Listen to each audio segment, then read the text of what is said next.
pull up a chair. This is Off the Back Porch. Off the Back Porch with Sandy and Boomer is brought to you in part by Country Village Sporting Goods. Everything you need to get in the woods, the water, or to the camp is at Country Village Sporting Goods. Jason Hardy State Farm.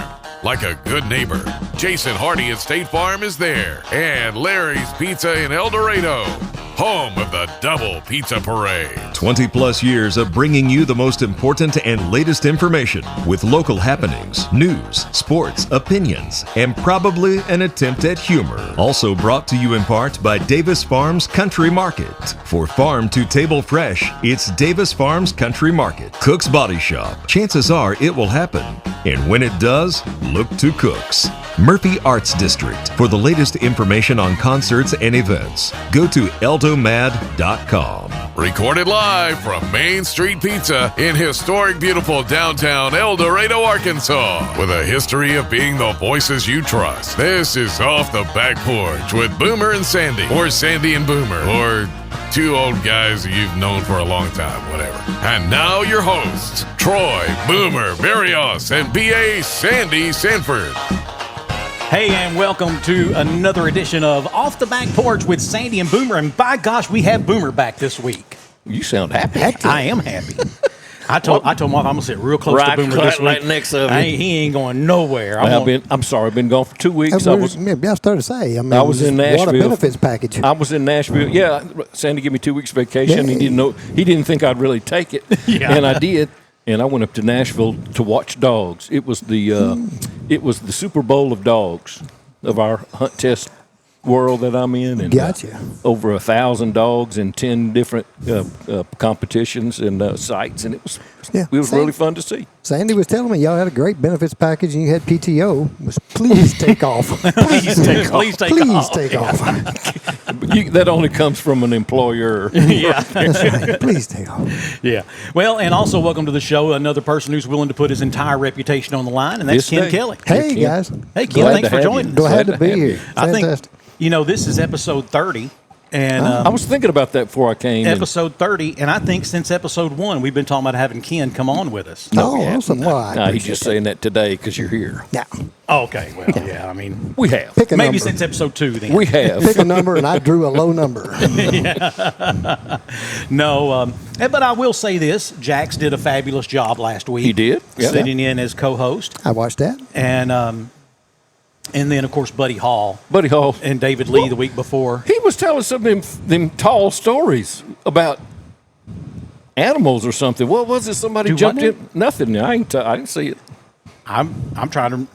Buddy Hall was telling some yarn, long tale that I never heard that one. I've been around Buddy for a long time. He pulled one out of the webs. Oh, you talking about the iguana? Yeah, the iguana. Oh, I heard that one. Yeah. The reason I even knew that story was he told that on one of our golf trips. That's what I'm saying. It sounded like a golf trip story. They hit an iguana when he was in the Navy, and they were at Guantanamo. Uh-huh. And every day it was about a mile trek from the ship up to the base. Sure. And every day they would see this iguana, big old iguana, and said. One of his buddies said, "Man, I got a cousin in New York." He said, "They'll give us $10,000 for that iguana." He said, "Well, before we leave, we're getting that iguana." No. And so they snatched that iguana up. He said he took some welding gloves and caught that iguana, and they taped its feet. And they shoved it inside the hull of this naval vessel. And they were feeding it every day, carrots and stuff like that. And evidently, his buddy... it got stopped up, and his buddy was going to just put some water in there and try to flush it out. And, inside the hull, if it has water where it's not supposed to have water, they think the ship is sinking. And they found water where they weren't supposed to find water, and so they had to stop right in the middle of the Atlantic Ocean. Oh, Lord. Shut down operations. And, of course, then a guy had to crawl up inside the hull to find the leak, and that's when he found the iguana. And he come out, and his face was all scratched up. There's a monster up in them shoot uphill monsters and give us somebody some ease. I don't know how fast we're sinking, but if there's a hole that big that iguana got in, we're in trouble. We're not going to make it to shore, guys. We are not going to make it to shore. What did the doctor say? You're going to die. You're going to die. That's right. That's a whole nother story. It is another one. So he was pouring water in the cage that what got No. stopped up? They were putting food. They were dropping it down this hole. Oh, and that hole. And that hole yeah. got stopped Oh, up. I got. And so his buddy said, I don't know if he took a hose or what. But, he just, But sensors caught it in there, and yeah. flagged a warning. And Ken Kelley, ProMed ambulance was right there. I know I messed up right now because they say you never follow children's or animals on shows. So I got to follow an iguana. So. I'm sorry, and I brought it up. Oh, my. Well, hey, guys, I thought I would share with y'all. We did this a couple weeks ago when David Lee and Buddy were here. Yeah. And you may have seen it, but it was on Family Feud, the top 8 rock and roll acts of all time. Okay. Did you catch any of those? Didn't I catch that? I didn't catch none of that part. All right. So give me some people who you think would be in the top 8 rock and roll acts of all time. Rolling Stones. Rolling Stones, number 2. Elvis Presley. Not on the list. Leonard Skinner. Not on the list. Led Zeppelin. Number 4. The Beatles. I'm sorry. Number 1. Yeah. I knew to get number 1. Yeah. CCR. Not on the list. You wouldn't think. Wow. Emerson, Lake, and Palmer. Not on the list. No. How about the boxer, the 2 guys, Engelbert and Humperdinck? What's the 2 guys that rode the boxer? You talking about Simon and Garfunkel? Simon and Simon and Garfunkel. No, they're not on there. So here's the list. Wait, let us guess some more. Okay, go ahead. Let me Then. look I'm at sorry. them. No. Stevie Nicks and them. Fleetwood Mac. Fleetwood not on the Mac. list. They were not on the list. Did not make the list. Okay, give me number 2. You already had number 2. yeah. That was Rolling Stones. Okay, 3 then. AC/DC. Really? Yeah, Yeah. it would have made my top 8, but not number 3. Well, I'm not a 90s guy, so. Not number 3. Well, that was an 80s thing. Well, see, I'm not the 80s either. Not me either. Yeah, Led Zeppelin was number 4. What you got? Yeah. And so you have 5, 6, 7, and 8. Funny, that's the same thing that happened with David and Buddy. They got the top 4. But Well, we're the same age group that they are. Yeah. Rock and roll is the genre. Right. yeah, it didn't say arena rock, heavy metal. And I said Rolling Stones already. You did, yeah. The group from California, the Eagles. Did not make the Are list. you kidding? No. I don't believe. Then take They're in it. Vegas, by the way, coming up in like January, I think, again. yeah. About for $375 a ticket, you can see them from the nosebleeds. Man, I want to tell you what I saw their last tour. I saw the last night down in Bossier, and we were sitting on the wall in the back, away from them, and it was like I was standing up on the stage because they had those gigantic screens, Sure. and Yeah. they were good. Oh man, I that can't was imagine. 2 weeks before dude died. So. Can't imagine an Eagles tour being bad. I got a buddy They're that going is. to be in the Sphere in Vegas. Yeah. So. I got a buddy That'd be that's an aficionado of guitarists. He collects. His retirement is in a room full of guitarists. This is what he noticed. He said, "Did you notice how many times they changed guitars up there?" I went, "No, I was listening to all the songs there, friend." Yeah. I didn't notice how. He said he changed guitars at least 20 times in that 2-hour set. Wow. I said, "Wow." I'm sure they could afford a lot of 20 guitars. Yeah. A lot of strings. Anyway, I'm sorry. Yeah. All right, let me give you number 5, Okay, I'm gonna be mad that I didn't know it. Aerosmith. Okay. Yeah. And I could see Aerosmith. They make my top 8. Now, number 8 did not make my list at all. And I realize it may be my age, but Metallica.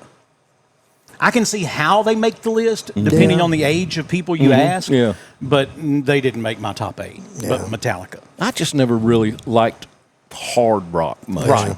Kiss wasn't in there. Darkness imprisoned in me. So I know one Metallica song. Yeah, I don't know any. Yeah, I don't either. Didn't recognize I that take one. that. I take that back. I know 2. Okay. Kiss didn't make the list. AC/DC, you Kiss said? did make the Kiss, list. yeah. Kiss made the list. Is number 6. Okay. Yeah. Dude, I saw them in Morgan City, of all places. Really?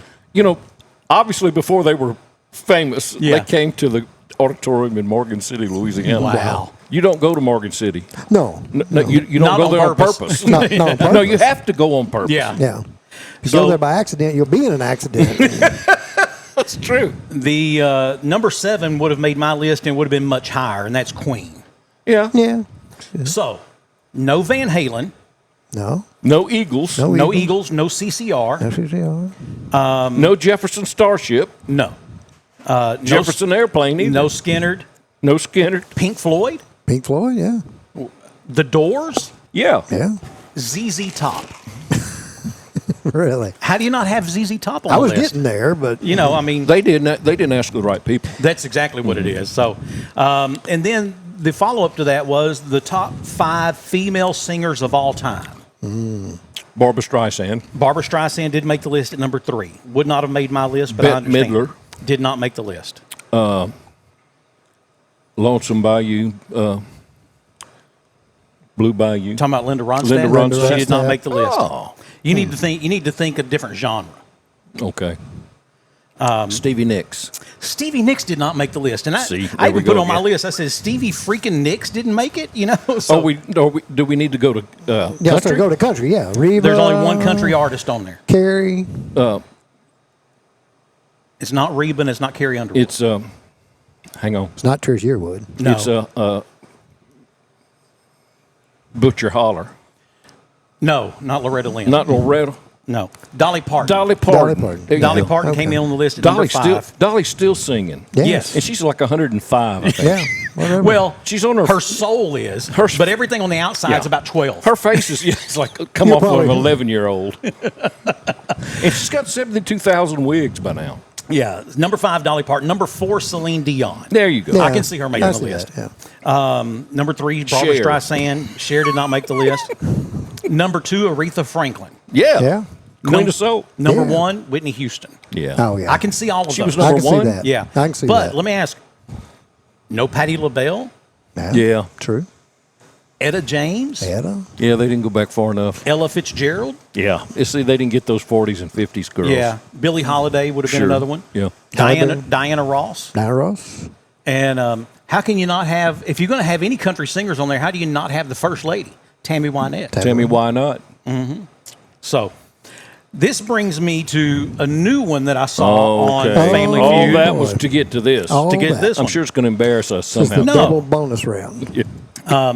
Now, I was not able to capture what because I just caught the very end of their segment on Family Feud, and it was top so many country artists of all time. I don't remember how many it was. I do remember who was number 1, but I disagreed with that then. This is according to Billboard magazine, the top 10 country music artists of all time. Again, according to Billboard, and here's what they said their criteria. While commercial success is a factor, artistry, longevity, and enduring influence counted just as much. Alabama. Did not, they were number 17. God. Did not make the top 10 For country. for country. Country. Yeah. In its Impact, country acts. Longevity. Okay, Alabama, I said that. They made number 17. Okay. Brooks and Dunn. Brooks and Dunn did make the list. They are in the 20s. I don't remember what number exactly, but God, they were how in the come 20s. I can't name the Roy Rogers? How far back we need to go? I mean, Dale Evans? Lester Flatt and Earl Scruggs. they were on the list. Really? Yeah, they Flat were. and Scruggs?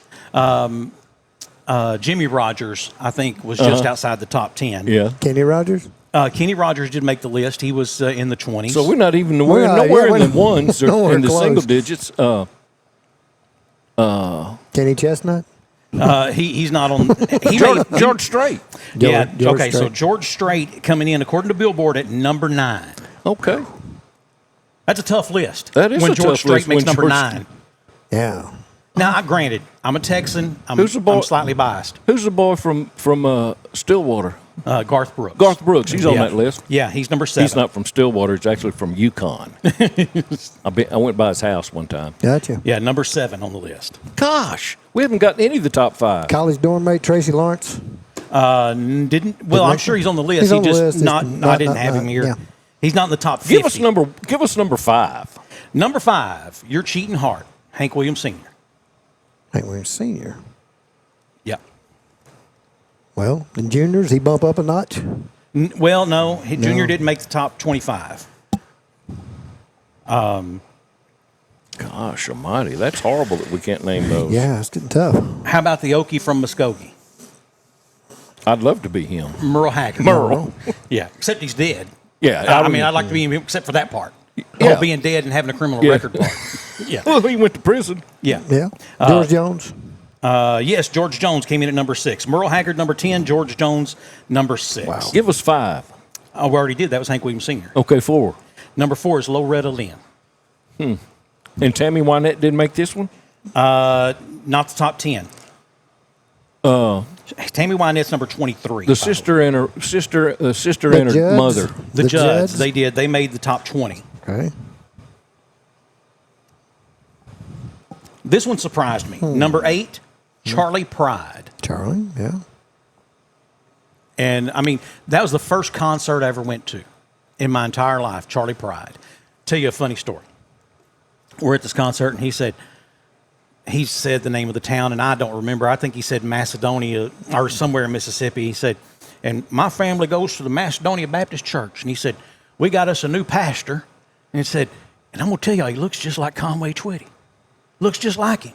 Said, so he was out one day visiting, and he walked up on this house that belongs to one of his members, and ladies in the back hanging up clothes on the clothesline. He said, hello, ma'am. And she turned and said, oh, my God, it's Conway Twitty. Threw clothes, went everywhere. No, ma'am. I'm just a pastor down at Macedonia Baptist Church. I'd like to see you this Sunday. Said he went to the next house, and the lady was cooking beans and walked up and knocked on the door. She came to the door and had this pot full of beans. Said, oh, my God, it's Conway Twitty. Threw beans all over him. Oh, no, ma'am. I'm just a pastor. New pastor to church. Down Down to the church. Yeah. Went to the next house. Woman had just got out of the shower and came wrapped in a towel to the door, knocked on the door. She opened it up and said, oh, my God, it's Conway Twitty. He said, hello, darling. Hello, darling. That didn't happen, but very well could happen. That's right. It's nice to see you. Nice to see you. What's his real name? You know his real name? Yeah, Harold Jenkins. That's correct. Conway Twitty was Harold Jenkins. That's right. You know, I can tell you about that story. Almost happened like that on a golf trip one time. Yeah, we promised not to tell John Dew's stories without John Dew's here. Oh, that's right. He has to be here. Yeah. He doesn't live here anymore. Yeah, well, we're going to have to get him here. We'll get him down. Okay. There it is. John John Dews. Dews. You There are you go. officially You're- required to you're be on this 30 show. You're 31. On a Wednesday. You got to be here. Got to be in town on a Wednesday. Be prepared for iguanas and And to tell the truth about what happened on some of them golf trips. that's right. But not all the truth. Yeah. We don't need to know everything. Yeah, It's hey. just the parts we ask you about. Hey, praise the Lord. My boss is recovering this morning, had double stents put in this morning in Little Rock. And his daughter called back, said, oh, he's doing good. Said he's kind of talking out of his head. It's kind of funny right now. Yeah, I said, stop him. Don't let him say He knows too much. Don't bring up my name. record it. Don't bring up my name whatsoever. All right. Amazing what those drugs do. Okay, so we have Merle Haggard at number 10, George Strait number 9, Charlie Pride number 8, Garth Brooks number 7, George Jones number 6, Hank Williams Sr. at number 5, Loretta Lynn at number 4, about Willie s- Nelson. How about Strait? Really? Where's he at? We did George Strait number 9. Number I'm 9. sorry. Willie Nelson is number 3. Wow. We're horrible. Yeah. And we said George Jones? I'm just sitting there thinking about who I hear on the radio all the time. 'cause Yeah. they're Well, about you don't hear any of these longevity. on the Really? radio Yeah. anymore. Yeah, I mean, that's true. I wouldn't tell you number 1 because I don't see how it's number Okay. 1. Dolly Parton. And I guess unless Longevity. the longevity part. Yeah. Because again, like you said, she's 105. But number Yeah. 2 Well, from Give it- Kingsland, Arkansas. Who's that? you know what her motto was? Number 1 or bust, and she got both. You She did get both. may want to edit that. Johnny Cash comes in at number 2. No, I'm trying to get okay. Yeah. So, So how much of that is Arkansas connections? yeah. Yeah, you got Conway Twitty, named after here in Arkansas. Yeah. Kingsland, Yeah. Johnny Cash, Yeah. a lot of Arkansas connection there. A little bit. So, Conway Twitty, incidentally, comes in at number 47. That doesn't seem That close. Oh, doesn't he wasn't seem- on the list. He wasn't. I thought you read him in the top.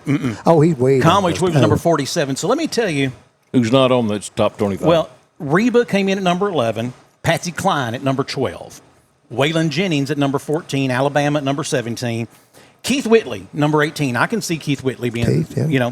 he's taken away too early. Yeah, Alan Jackson, number 19. Yeah, he should be further up than that. yeah. I think he should be further down. Oh, really? Yeah, Okay. I don't have him in my top 20. Well, he can ski with long pants on. I Yeah, like good for him.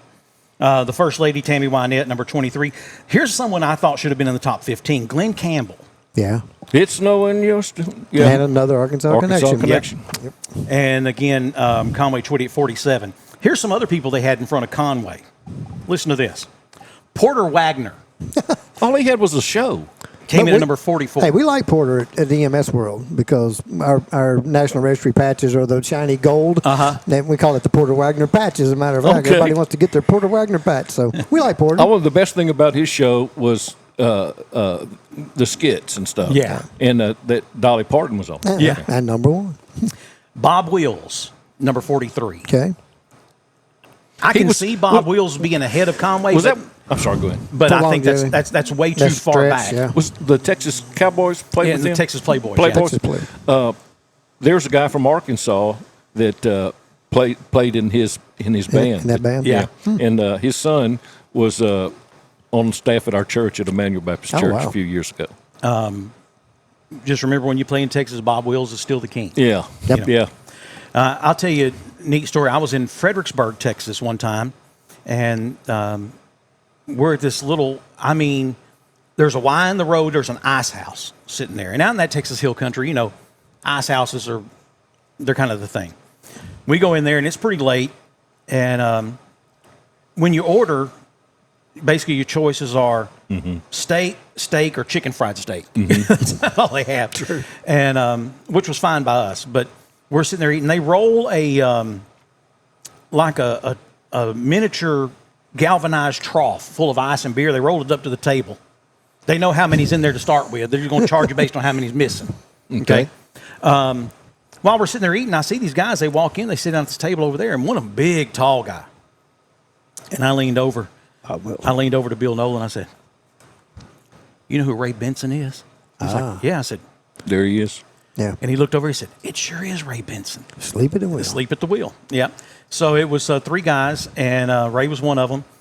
And there were some people who fanboyed. They went over there and asked pictures, and I'm never going to do that while they're eating. I can't do not while that they're either. eating. If I run into you here or there, that's fine, but not while you're eating.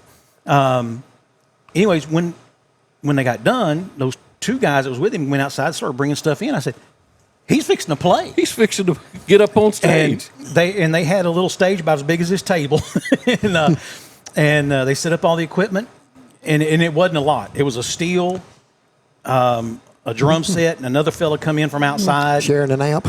Yeah, they were all sharing an amp kind of thing. And anyways, he did like 3 songs, and the very first one, "Miles and Miles of Texas." I'll be. And wow. man. But you talk about just one of those Americana moments. That was it. You just don't Yeah. get that everywhere. No. No. Not everybody gets to go to Fredericksburg, which is a lot of history. Yes. Right there. Fredericksburg's as a cool little place, man. I liked it. You have to go through cut and shoot to get to Fredericksburg. No, cut No, and shoot. cut and shoot's over by Houston. That's Yeah, right, it's that's right. between Conroe, Houston and Livingston. Houston. Yeah. Yeah. It's also right next to Point Blank. Yeah. Point blank. Yeah. So, let's see. Here's some other people they put in front of Conway. Okay. Taylor Swift. Great PR firm for her. Buck Owens. Well, that was, gosh, it's kind of like Conway Twitty. Porter Wagner. Yeah. I don't get it. I didn't get to the hee-haw. Yeah, I'm sorry I didn't get The there. Dixie Chicks. Yeah. Oh, yeah. No. Yeah. I don't. Shania Twain. Well, no, wait a minute. She's good, but I don't. You talking about in front of? Yeah. You're putting her in front of Conway. That Yeah. just, to me, seems like a little bit of an issue. Yeah. So. Well, we don't like that list either. then. We don't care for that one either. I can't do list. I never get these survey calls. No, I never. don't either. No. No. The only ones I get is, "Are you or a member of your family eligible for Medicare?" I got that call at 7:15 this morning. Yeah. I wasn't trying to answer the phone at 7:15 this morning. Well, I got one the other day, and it had the person's name. So I thought I recognized the name. I said, "Well, that's somebody I know." And so I called it back, and then he asked me my name. I said, "Well, you called me." I said, "You tell me my name." Because, well, let me go through these invoices. I said, "Oh, no. I don't owe nobody anything." I don't owe anybody money. I said, so he called me back in a few minutes, and he said, "This is so-and-so with a company that I do business with." I said, "Oh, man, I'm sorry." I said, "Yeah, I know who you are now." Yep. But I got, you get real leery Oh, about yeah. We have to. tell me who you are. Yeah. No. You No, called me. That's like one of those times I talked to Al. Yeah. For 30 minutes. Thank you very much. This is Al. Yeah. And he said, "Can you please verify your social security number?" No, I said, can't. Yes, I can. I can verify. Go ahead and tell it to me. Yeah. Oh, no. It was like I told you the other day. I was on the phone for 30 minutes talking to an AI assistant, thinking it was real humans.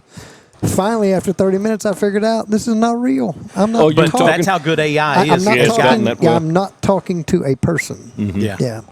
Yeah, it's gotten that good, and it's amazing. So here's some questions I thought I would ask you guys.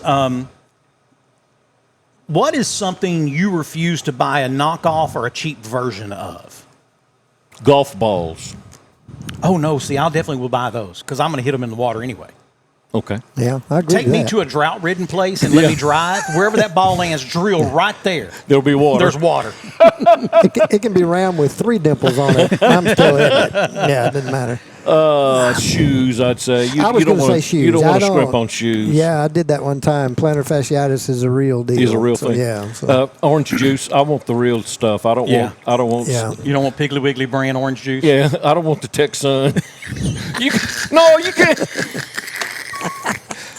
Come on, tell him. Okay. So Tell 'em. years ago, this was back in the mid '90s. I got to get a drink. My first Tea. My first child had just been born, and me and my first wife, we had WIC, Yep. and so we drove 50 miles from the little town we lived in over to Nacogdoches, Texas, to the Walmart, and because Not to they Walmart. To the the Walmart. Walmart. the Walmart. Walmart, yeah, to the Walmart, and they had a much better selection of WIC approved items, and so Wikipedia. we get over there and we find, you get X amount of juice, right? And so you could get these cans of Texan juice, and we got those and some other stuff, and we're up at the register, and the lady at the register, who's cross-eyed, so I don't know if she's looking at me or not, she said, "Oh, you can't have that." I was like, "I'm sorry, what? You can't have that." And she said, "You got to get juicy juice." I'm like, "I'm sorry, do what now?" "That's Texan. You can't have no Texan. You got to have juicy juice." "No, ma'am. This is WIC approved. It's okay." "Juicy juice is WIC. That ain't WIC approved." "Yes, ma'am. It is WIC approved." Run it through. She hadn't ran it through the register yet. Mm-hmm. She telling me before she's ever ding ding. Yeah. For them to say it's not approved. Mm-hmm. And this goes back and forth. And finally, I'm like, who are you talking to? Because I'm beginning to be concerned. She's talking to somebody else. Because again, I can't really Sandy. tell. Well, Sandy. she started it, Yeah. and I was young and dumb. And she was not looking at you, you thought. Fair fight. So you got out of there with Texan. I did leave with the Texan. But Did not have to No take juicy juice. But juicy juice How is many people have been denied Texan? Yeah. Because- by this lady. If I'm Texan, I'm filing a class action You lawsuit. may be entitled to compensation. Have you or one of your loved ones ever been inside the Walmarts and been told you can't have Texan? Call us now. You may have a case. You may be entitled. 1-800-MY-BAD. That's 1-800-MY-BAD.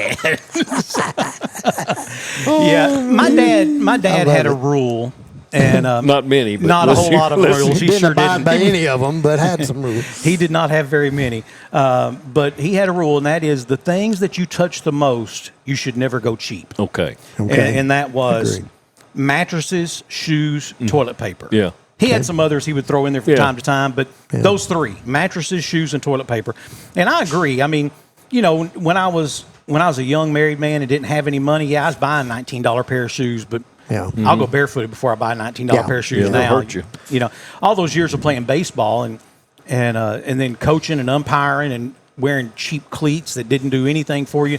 Man, if I don't spend $200 on a pair of shoes now, I can't walk within a couple of days. Right. That's true. Now, like I said, I had a bad case of plantar fasciitis tied back to a pair of cheap shoes. Yep. Well, when I was in high school, back in the teens, no, it was in the 60s. No, 70s. Only thing we had at basketball was in Converse flat. And it was just a flat piece of rubber with some canvas over it with a tie. And because I always remember getting out of football, and during Thanksgiving we had to stay and practice basketball. That's when they started. And I've been playing football for 6 months, and then go and get on that court and have blisters on my feet the next morning, right on the ball of your foot. Have a big old water blister from those Converse shoes. And I believe I could have dunked the ball if I'd have had me some Air Jordans or something. Yeah, I bet you could have. Yeah. If it was a volleyball and the net was 8 feet instead of 10. In the side of Converse, there's two holes down right above the insole. Yes. Do you know what those are for? for the blood to run out of your feet? When you pop that blister. Yeah. I just found this out the other day. They're actually there that because Converse only makes one width, and if your foot's too narrow, It would just you can shoot. you can take run a lace you can through run a it. lace through it and tighten it up I'll be. around your foot. Did They I only know had that? one piece of rubber that they had one stamp. One They stamp. Yeah, that was wasn't willing to buy a narrower stamp. Oh, Lord. No. Sell all we can. And for the longest time, they only came in that one color. Yeah. Canvas white. Canvas white, yeah. I remember when they came out and they had a felt type with color, and our colors in school were green. And brother, when we got some green, Oh, yeah, green Converse. we thought we Oh, yeah. was cool, baby. Yeah. Here's some things I will not buy cheap. I will not buy cheap deodorant. I will not buy an off-brand deodorant. Yeah. No. Because I use obvious Gillette. reason. Razor blades. Yeah, razor blades. Now I belong to the Dollar Shave Club. Do they work? Are they Oh my good? gosh, they're great. Yes, Not bad. I Yeah. like the Dollar Shave Club. And they say that you can go to Harry's and it's cheaper and just as good, but I like what I got. It's fine. It's a single blade, though, isn't it? Mm-mm. They got. You can do both whatever. up to 5 blades. Yeah, mine's Yeah. a 5 blade with Okay. with a 6th one on the back for like edging. Okay. But you got to be able to see to do that, and I can't see. So I get in the shower with my glasses on, and I'm like, oh, this is why I can't wear glasses in the shower. So, toothpaste. I do not buy off-brand toothpaste. It is Crest at my house. Yeah. I don't have a choice. My wife does all the shopping and yeah, buying, Martha- and so but yeah, she's name brand and she's committed. If she can't find Martha's that brand, whatever on sales. What Martha is. she'll look at it locally. She'll buy it locally. She can't find it locally. She'll order Order it. online. She can't find it online. We just don't have it. Yeah. Again, cheap shoes. I don't buy cheap shoes. Cheap toilet paper. True. cheap- That'll rub you the wrong way. Yeah. cheap toilet paper when their motto is helping you get in touch with your inner self. Now, what are some things you don't mind buying an off-brand name of? Some things you don't mind buying a cheaper version of? Well, when I go to Walgreens and I walk past all their little candies and all that, I won't buy the name brand Fig The Newton. Brock's? Name brand Oh. Fig Newtons. I'll buy the off-brand one. Yeah. And they taste just as good. I mean, it's different, but they taste just as good. So maybe sometimes Snack products. snack things. Some of the lesser-known ones are a little more tasty, actually, but they're not Lay's. What else? Here's some things I don't mind having a cheaper version of insulin. It's not important to have. In my line You of don't work, take we insulin. appreciate you. Yeah, that's why it don't bother me. Yes. Well, when I used to smoke, and you did too, we would buy the cigarettes that said make all's low birth weight because we weren't planning on having any kids. Right, I understand. Child's car seats. You ain't got no more small children. Don't mind buying an off-brand You of get those. on the Carfax, see how man. many wrecks it's been in, and Airbags. Get a used one. They're like, Mr. Sanford, we got to get you a new airbag after your accident. I'm like, can't find a used one? Yeah, just shove it back in Can't there. y'all blow and that tape one it back up? Tape it back up in there. Tattoos. Yeah, cheap You tattoos. want the prison tattoos? Just this here, baby. Yeah. Drink this jungle juice; it'll make you feel better. We made it in the toilet. is that tattoo needle really a hypodermic? Breakers in your breaker box. You buy Yeah. the cheap And, ones? Just put a nickel behind them little Yeah, fuses. just right. Penny. Penny. Penny Put a behind. penny in there. I can't get pennies for your no more pennies. Yeah, that's the thing. They're Yeah. doing away with them. Yep. Will they accept them? Yeah, Little because they're going to store- take them. Yeah, but you can't they're gonna find them. keep 'em. People are hoarding them up. So I saw that on the news last night. Well, you know, that it takes there's a nickel to places make that- a penny. Yeah, Yeah. but really a penny What happened shortage. last night? They what? I just saw a news story last night that there was places that have signs up now. There is a penny shortage. We will round your order up, to the closest nickel or dime or whatever. Maybe that's what happened to me at And, the store I was telling you about here a couple weeks ago, and the woman wouldn't give me my change. She didn't do the change She right. Didn't have any change. Didn't have She any didn't give me my pennies. change right. Yeah, but they were letting people know they would be rounding up, Yeah. and you're expected to tip on the rounded up price. Hey, is there a movie scene that absolutely makes you cry every time you see it? Well, Cry for sad or cry because I can't believe they put that in that movie. I mean, Don Corleone getting shot. that doesn't make me cry. No, it didn't me either. No. Actually, the one that does make me cry is in Forrest Gump. Old Yeller. No, Forrest Gump. Forrest Gump. When When he meets Jenny and she has a little boy and his name's Forrest. Yeah. And she says, he's your son. And Forrest looks at her and says, is he smart or is he like me? Yeah. Yeah. And that, that was that was a because up to that point, Forrest has never really admitted that he thought he was less than or whatever. But at that moment, when he had a child, he's like, is he smart or is he like me? Yeah. And that's just, for whatever reason, every single time, that one makes me cry.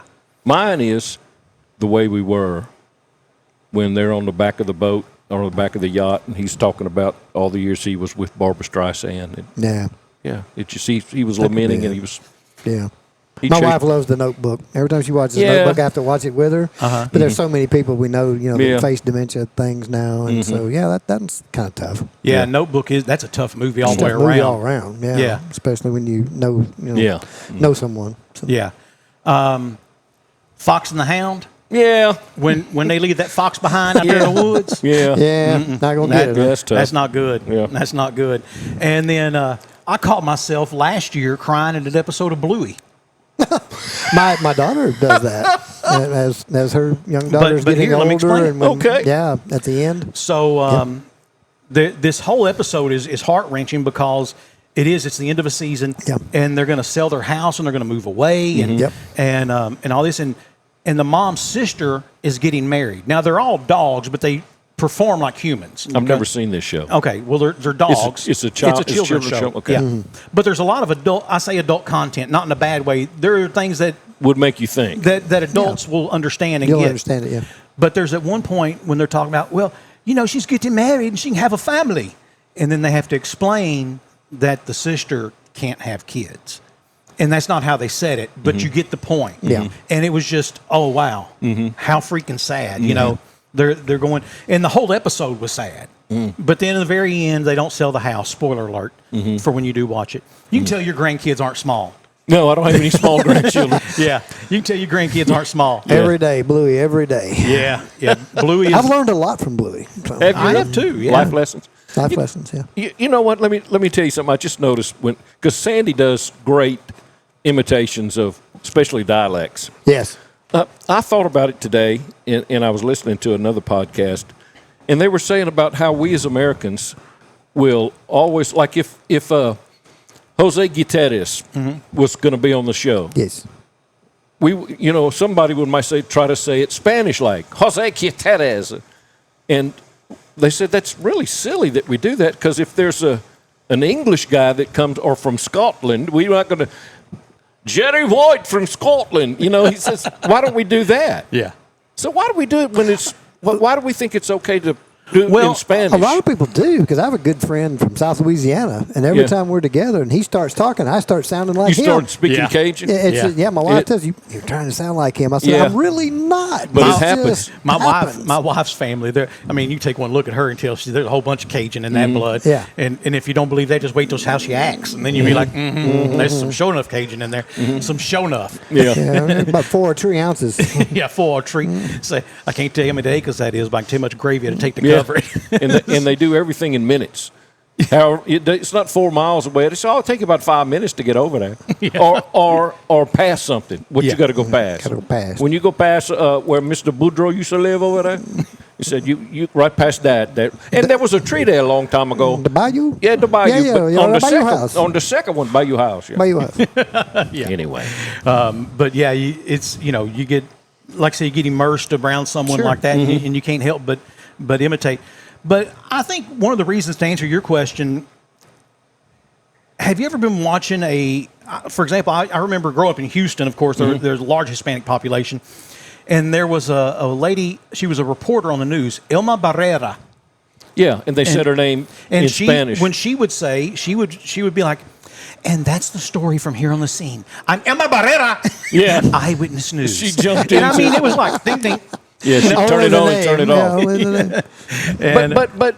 But just regular American people that that will do that, and we'll jump into it for a second. Politicians will do it. They're in front of so did Brian crowds. Kelley. How did that work out? That worked out for him. Well, did it? Speaking of Brian Kelley, well, we'll talk about that. You told me you wasn't going to let me talk about it. I am, but we'll do that in an upcoming segment. So we'll let's take a break. Okay, let's take a break. We'll come back We'll talk about Brian Kelley and LSU. We'll talk about the search for the next head coach at the University of Arkansas. Yes. And we've got all that coming up and more after this on Off the Back Porch. If you're born and raised in Arkansas, make some noise right now. You got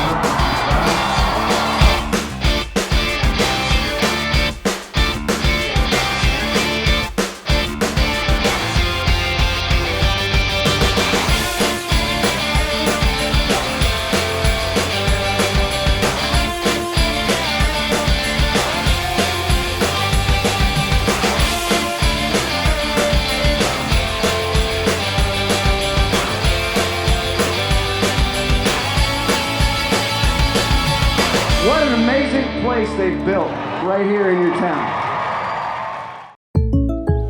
Buying this boat was a total no-brainer.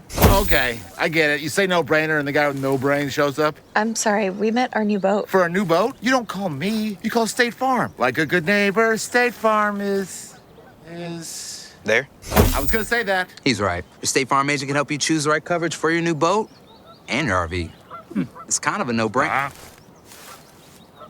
Easy decision. All right. Like a good neighbor, State Farm is there. Every gift tells a story, and at Especially For You, they help you make it unforgettable. Birthdays, wedding showers, baby showers, graduations are just because. Especially For You creates one-of-a-kind gifts made to touch the heart. Anyone can buy a gift card, but the best gifts aren't bought. They're made at Especially For You. Stop by and visit Especially For You and find the perfect gift for life's special moments. Hey, and welcome back for more of Off the Back Porch with Sandy and Boomer. Boomer, I'm so glad you're back. Thank you, man. I'm really glad you're back. Boomer. Okay. Okay. Like this, you can't go anywhere. It'll Can't be go- okay. I don't have another Wednesday planned in a long time. So. Yeah. So, Another Wednesday. yeah. Ken, thank you again for being on the show with us, Thank man. you, guys. It's good to have you on Yeah, here. absolutely. We've been trying to, like I said, trying to work it out. Trying to work it out, yeah. And I talked to Ken, I don't know, a month or so ago, and he's like, no, can't that day. No, can't that day. Let's look towards November. Yeah. So- Then you rang my phone the other night, close to midnight, I guess, and I didn't catch your message. I thought, well, maybe he wants me to be on the show, but he's trying to find out about the area, what was going on. So. Yeah. Well, Ken, let's talk a little bit about what you do. Now, for those who don't know, welcome out from behind that rock. This is Ken Kelley. Ken Kelley is president of ProMed Ambulance. Correct. And now, Ken, how long have you owned ProMed? This is our 25th year. I purchased the company in 2000, but we've been... Makes it real easy to keep up with how many years it is. There you go. Makes it real easy for anniversary. But the relationship we have here in Union County dates back to 1993. So this is our 32nd year here in the county. I've actually owned the company, though, since 2000. So. Yeah, and now... When you bought ProMed, it was just Union County, correct? Union County and Hot Spring County, Malvern. Okay. Yeah. We had two. We were part of a private ambulance service that was based in Arkansas that sold off to a national consolidator, Rural Metro Corporation out of Arizona. They were 26 states and 3 foreign countries and just a huge conglomerate of healthcare services. And they didn't like Arkansas. Yeah. They said, that's not our niche. And I had 15 years in at the time. And I thought, well, we don't want to see this thing just... And they literally were going across the country locking ambulance services up, just locking the doors. Shut the doors. Walking away, and whoever picked it up did it. And we had invested a lot of time, energy, and effort in growing the business and growing the company. And so I said, well, I want to buy it. And so we worked out a deal, and I bought it back. And why don't you just tell them, y'all just lock the door, and then I'll they continue? They did. They didn't have anything to buy. Okay. Understand. I mean, this company, we were in 5 counties. Yeah. And when we bought it back, we split the company. A good friend of mine, was one of my managers in North Arkansas, took half the company, and we took the other half. And they didn't have anything. They bought one ambulance in the state of Arkansas in the 5 years they were here. Oh, and wow. that's because they wrecked one, and they had to buy one. But it was pulling tooth and nail to try to do that. And this company was on the ropes from day one, from when they came into Arkansas. So we knew they were in trouble. And I'd always built and structured a plan that... Did they run convenience stores, too? I don't know. Probably. Or hotels? Probably. But I forgot more about what they did. I know more about what they didn't do than what they did. Yeah. Now, one of the things, and it's this time of year, and it's why I bring it up, and that is your annual membership drive. Right. Yeah. That's been going on. I've been affiliated with that for my entire career, 40 years. So. So tell me a little bit about the membership drive. What does it mean if I sign up as a member? What does that mean for me? Well, number one, you don't have to be a member to receive ambulance service. I mean, that's not a requirement. We're still going to respond. Now, if you call for an ambulance, we're going to respond. El Dorado Fire Department is going to respond. I mean, an ambulance is going to respond. What happens is you don't realize the cost associated with that ambulance bill, because most people think, well, my tax dollars pay for that. All ambulance services, fire department, government, hospital-based, they're all fee-for-service. So there's a fee associated with the use of the ambulance service. And so the membership program back in the day was designed to basically bridge the gap to say, if you don't have insurance at all, we'll give you a discount, on your bill. Or if you have insurance, we'll just accept whatever your insurance pays. It was a way to offset the unexpected cost every time you used an ambulance. Through the years, that has changed a lot, because now it's mandatory assignment by Medicare for emergencies. So if you have Medicare, you have an emergency, I couldn't bill you if I wanted to. I have to accept whatever Medicare pays as payment in full. The benefit now of the membership program is covering those non-allowed charges by Medicare and other insurance companies. And a lot of times the non-allowed charges are not the life-threatening transport, like, you're having, let's say you broke your leg and you go to the emergency room and obviously your leg is broken, but now you have to go for some specialty orthopedic service at another hospital. They may determine that second trip is not allowed because you went to a hospital, they should have been able to fix it. Yeah. Sorry, you pay for it. And so it covers it covers a lot of denials, and it's crazy. But the membership program is designed to bridge the gap to keep people from having to pay so much out of pocket. It's a prepaid discount program, if you will, more or less, because, and I encourage everybody, before you join my program, know what your insurance does. If you've got 100% coverage, you don't need a priority care membership. I'd almost be willing to bet. Other than Medicare for emergency, you don't have a 100% coverage policy. Yeah, and so the membership, like I said, for especially on those things like for non-allowed charges. But how much is something like that? I mean, how much could the non-allowed charges be? No, I'm talking about how much is a membership? Oh, membership. Well, we've tried to keep them low and affordable because, we want to help the most vulnerable populations are usually those that have the limited incomes, that have most of the medical expense, and medical expense just is devastating to their daily budgets. So we have kept our prices low. We've only had one price increase since I've owned the company, and it was the year after we took over. We went from 30 and 50 to 39 and 59. Yeah, I've put 59 in my head for so long. 39 and 59. And the only other price change has been an added benefit. It's now 39 and 69, but the 69 now covers an entire household. And that's for a year. Yeah, it's per year. That's not that's per not month, a month. not per month, not per day, not per quarter. That's per year, $39 per year. The $69, we changed that to household because we have now so many non-traditional families. We have grandparents taking care of grandkids. We have kids still living at home with parents. As long as you're under one roof, one common address, that's considered to be a household. And so we changed it from 59, which was a traditional family, husband, wife, and children, to now an extended family or extended under one roof, and that's 69. And we call that total care. So if you got, and if it covers even out-of-town relatives that may be down visiting. So you got an aunt down from Ohio for a few weeks, something happens under your roof, she has the extended benefits of total care. Cool. Yeah. It's kind of like bumper-to-bumper coverage. Bumper to bumper. Yeah, just like AAA. And roadside assistance. And we do provide roadside assistance. Oh, yes, very much so. Many days. Yeah. And so I can only imagine, just look at healthcare overall in the last 25 years, but especially when you get into specializing and you get into emergency care. Yes. I can only imagine the changes that are taking place. Oh, it's amazing. We're doing things today that I've been licensed as an EMT and a paramedic for 40 years, and taught the paramedic program here for 28 years. And so the things that I was talking about 20 years ago, I never thought would reach the back of an ambulance, that you had to get to the emergency room. And now that equipment is brought in your home. It's brought to you at the roadside. It's amazing. We used to say, they're rolling emergency rooms. Well, in many ways they are. We have advanced diagnostics to not only identify you're having a heart attack, we can pretty much tell you what blood vessel it's in.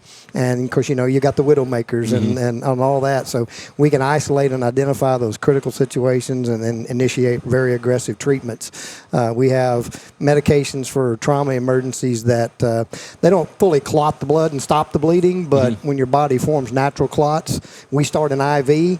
In the past, we used to dump a lot of IV fluids into patients thinking we had to get volume into them and get their blood pressure up. Come to find out, we were probably washing out those weak self-forming blood clots, and it made the patients maybe worse. Now we got a drug called TXA, so we don't have to start as many IVs. So that's an improvement in patient management.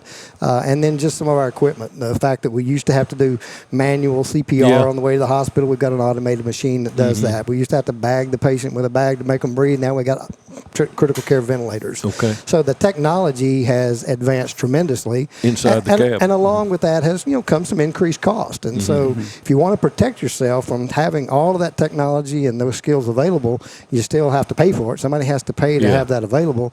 A priority care membership is what helps kind of buffer that gap. But for the community, it's a great avenue for supporting the ambulance service and helping us have that technology that we can bring to your house. That's cool. That is cool. That's awesome. I know this because I've been inside, but talk about your new dispatch center. That was always a dream of mine. That was one thing that we were hoping to work toward back in the transition of the company. The fact that a lot of what we do is not 911. It is non-emergency. It's going from facility to facility, or your home to the facility, or between nursing homes or whatever. Coordinating that and putting that burden of tracking all of those transports and all of those requests for service and where the units are, putting that on our 911 dispatch center was quite overwhelming, and quite honestly, it wasn't fair. I mean, the tax dollars are to provide the 911 service, and they do a great job. And we have an excellent center here now, a combined center, but it's all the overflow that came with that. So that was the reason we wanted to establish, and it's called MyCom. That stands for Mobile Integrated Health Communications. So it's not just emergencies; it's anything we coordinate in a mobile healthcare, type of arena. So we put the MyCom Center in, and then as we got into it more, we've been able to advance that to now provide what's called emergency medical dispatch. And that's what you see when you're watching TV and the dispatcher staying on the line and say, okay, I need you to do this. Okay, I need you to roll the victim over. I need you to do CPR. I need you to, choking, relieve choking, whatever. Many, many years I taught the paramedic program. I always get to that part in the chapter, teaching basic EMTs. This is how 911 works, except here. This is how the call taker works, except in our community. You always had that caveat we had to put on there. Wasn't fair. We need that level of service right here in El Dorado. So this past year, we were able to certify all of our communication staff as emergency medical dispatchers. They have software that integrates with the call intake software that as soon as you say, I think I'm having a heart attack, as soon as they key in heart attack, the script comes up, and then they're able to talk you through those pre-arrival instructions, stay on the phone with you, tell you what to do till the ambulance gets there. Quite amazing system. Man. And we're doing that. Where's it housed? It's housed at our facility. At your facility? And what happens, you dial 911, it comes into the Union County, 911 center. They identify the resources need to be sent. They get the ambulance, en route, and us or the fire department or whatever.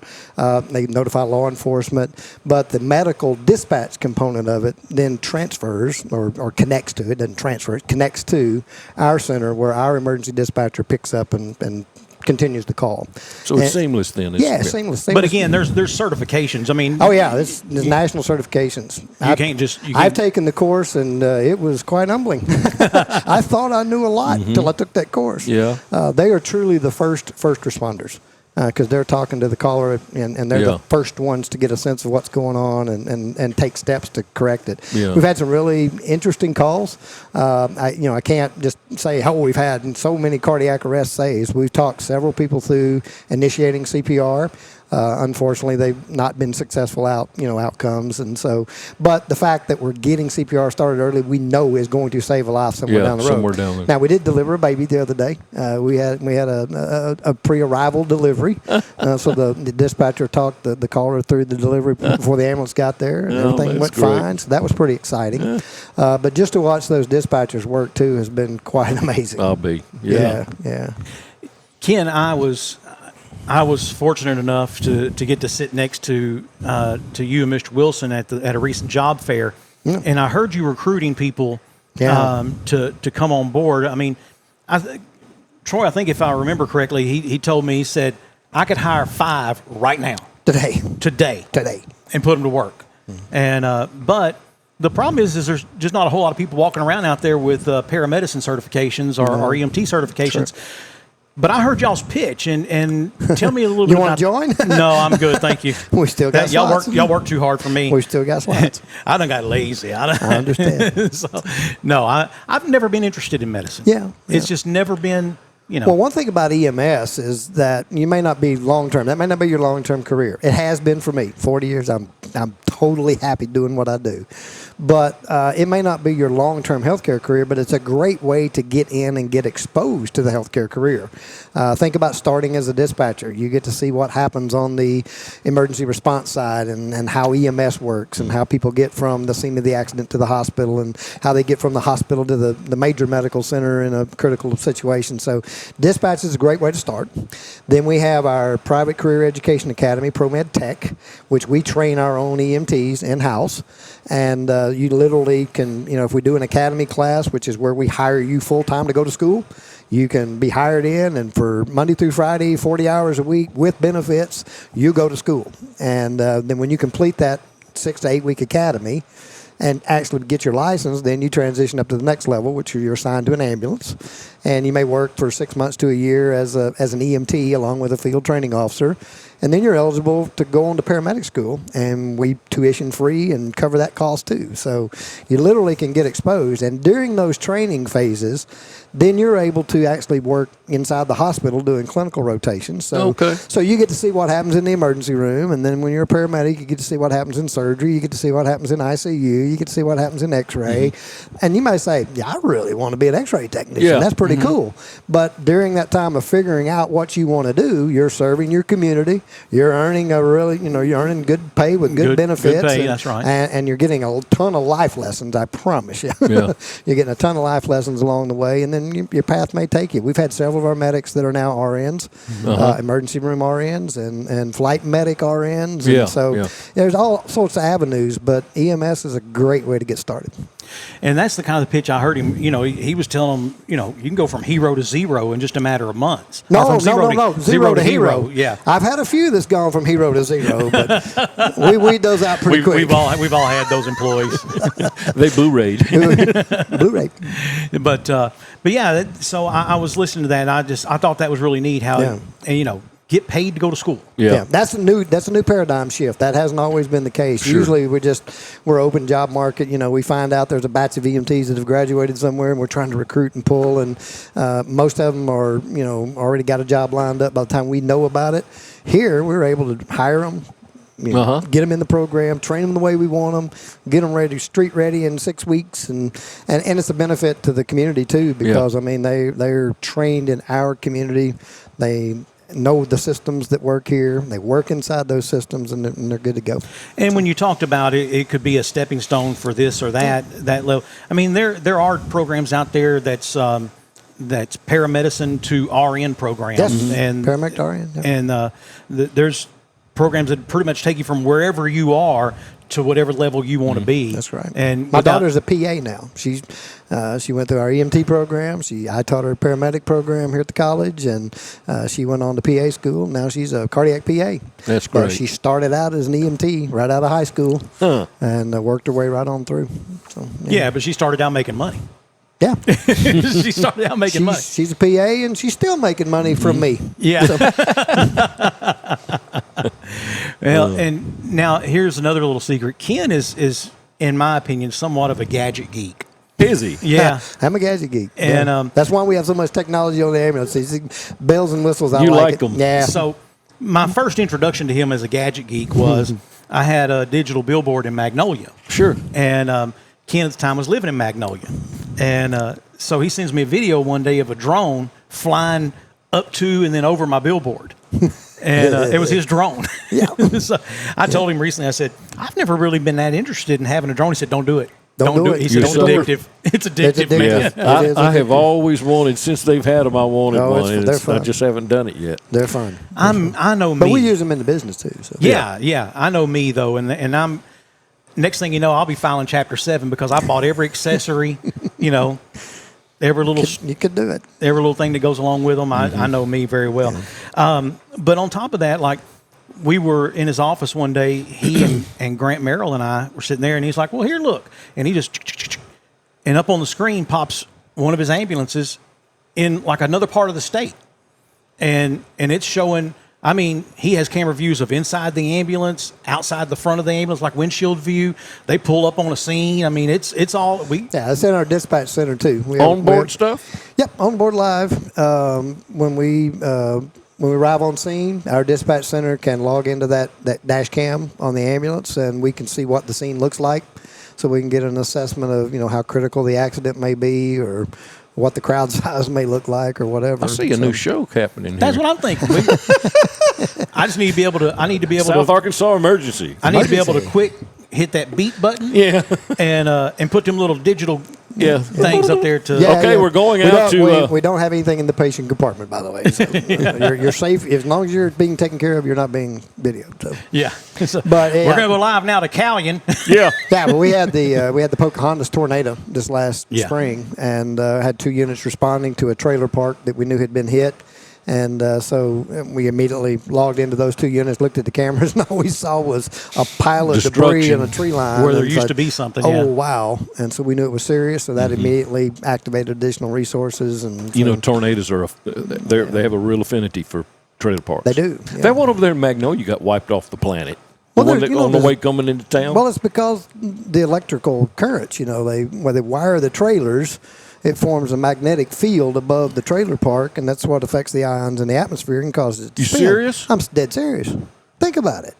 I mean, you got electricity flowing in patterns, and they form magnetic fields, right? Yeah. Okay. And there's a bunch of them. And a bunch of them, and they all line up together, and everybody's got the electricity flowing at the same time. And that's a conspiracy. That's a theory I read many years ago. I'll have the conspiracy theorist out now. Yeah, so. but I knew it. Get my tinfoil hat, honey. No, that makes it worse. I actually got to see a tornado from above one time. Oh, wow. In a what? In a plane? No, we were sitting out on the deck of the lodge at Mountain Magazine. Oh, yeah. Up above it? Yeah. And a tornado formed in the valley below us. And we watched it from up top. And let me just tell you, that was eerie.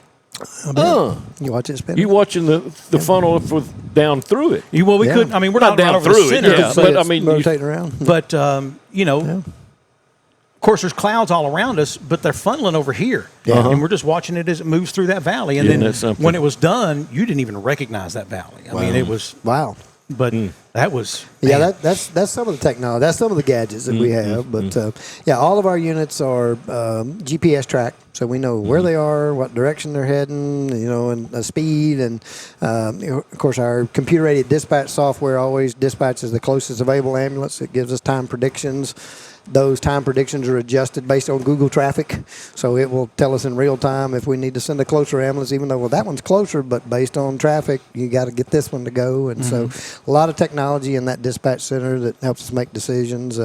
We're tapped in statewide to the iDrive camera system, so if we've got a unit going to Little Rock, we can monitor real-time live feed from the camera systems in Little Rock to know that 630 is backed up, so you need to go around this way. And so it's all about getting the right patient at the right place at the right time at the right speed. So Sandy, so if my phone can tell me where my wife and my daughters are driving at all times, and Ken Kelley and them can tell you where their ambulances are at one time, them government people, they can tell when you're walking across your yard. That's right. Big Brother is watching.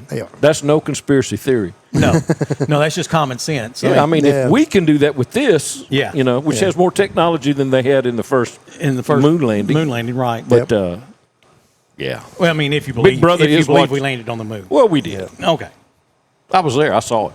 Yeah, I understand. I was in Midland, Texas. I watched it right there. I saw them one. At that movie studio in Midland? No, it wasn't a moving studio. And they said, how come the flag's standing up? Well, they had a stick in it. The flag was standing straight and said, there's no wind on the moon. It's got a stick in it. That's why it was straight out. Well, to me, I would think there's no gravity either. So you just pull it out straight and it should just stay there, huh? I guess. It was stuck in the ground. No, I'm talking about the flag part, though. Oh, it should have been flying without any gravity. Yeah, I think you should be able to just pull it straight and it should just stay. Well, it would, but anyway, had a stick in it. I've never been we didn't land on the moon. You hadn't been that guy? No, I've never.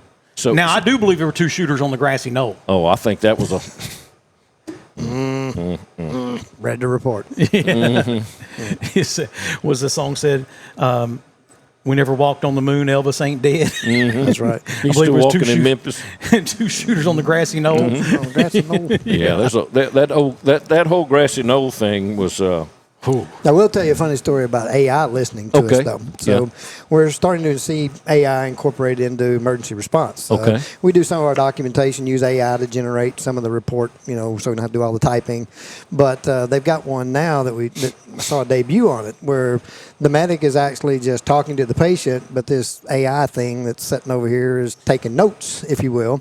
And then, of course, when you're ready, you import the AI notes into your report. And they were having a casual conversation about, man, you just don't look good. Well, it was a female patient, but he just generically said, man, you don't look good. And how you feel today? And, blah, blah. And the patient responded something. He said, oh, brother, that's got to be bad.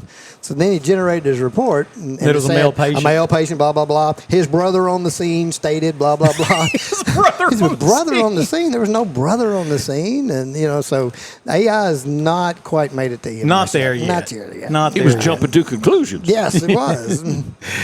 Ken, let's go back to your membership program again, because it's that time of year. It is, yeah. And y'all will do that pretty much now through the end of November, and you may extend it a little bit. You have on a few occasions. Yeah, the official deadline is November the 30th. We have a 60-day open enrollment period, and the reason we do that is so that we can concentrate our efforts on getting out and educating others about the importance. It also times very closely with the Medicare open enrollment period when people are making decisions about staying with traditional Medicare. We strongly recommend versus an Advantage plan.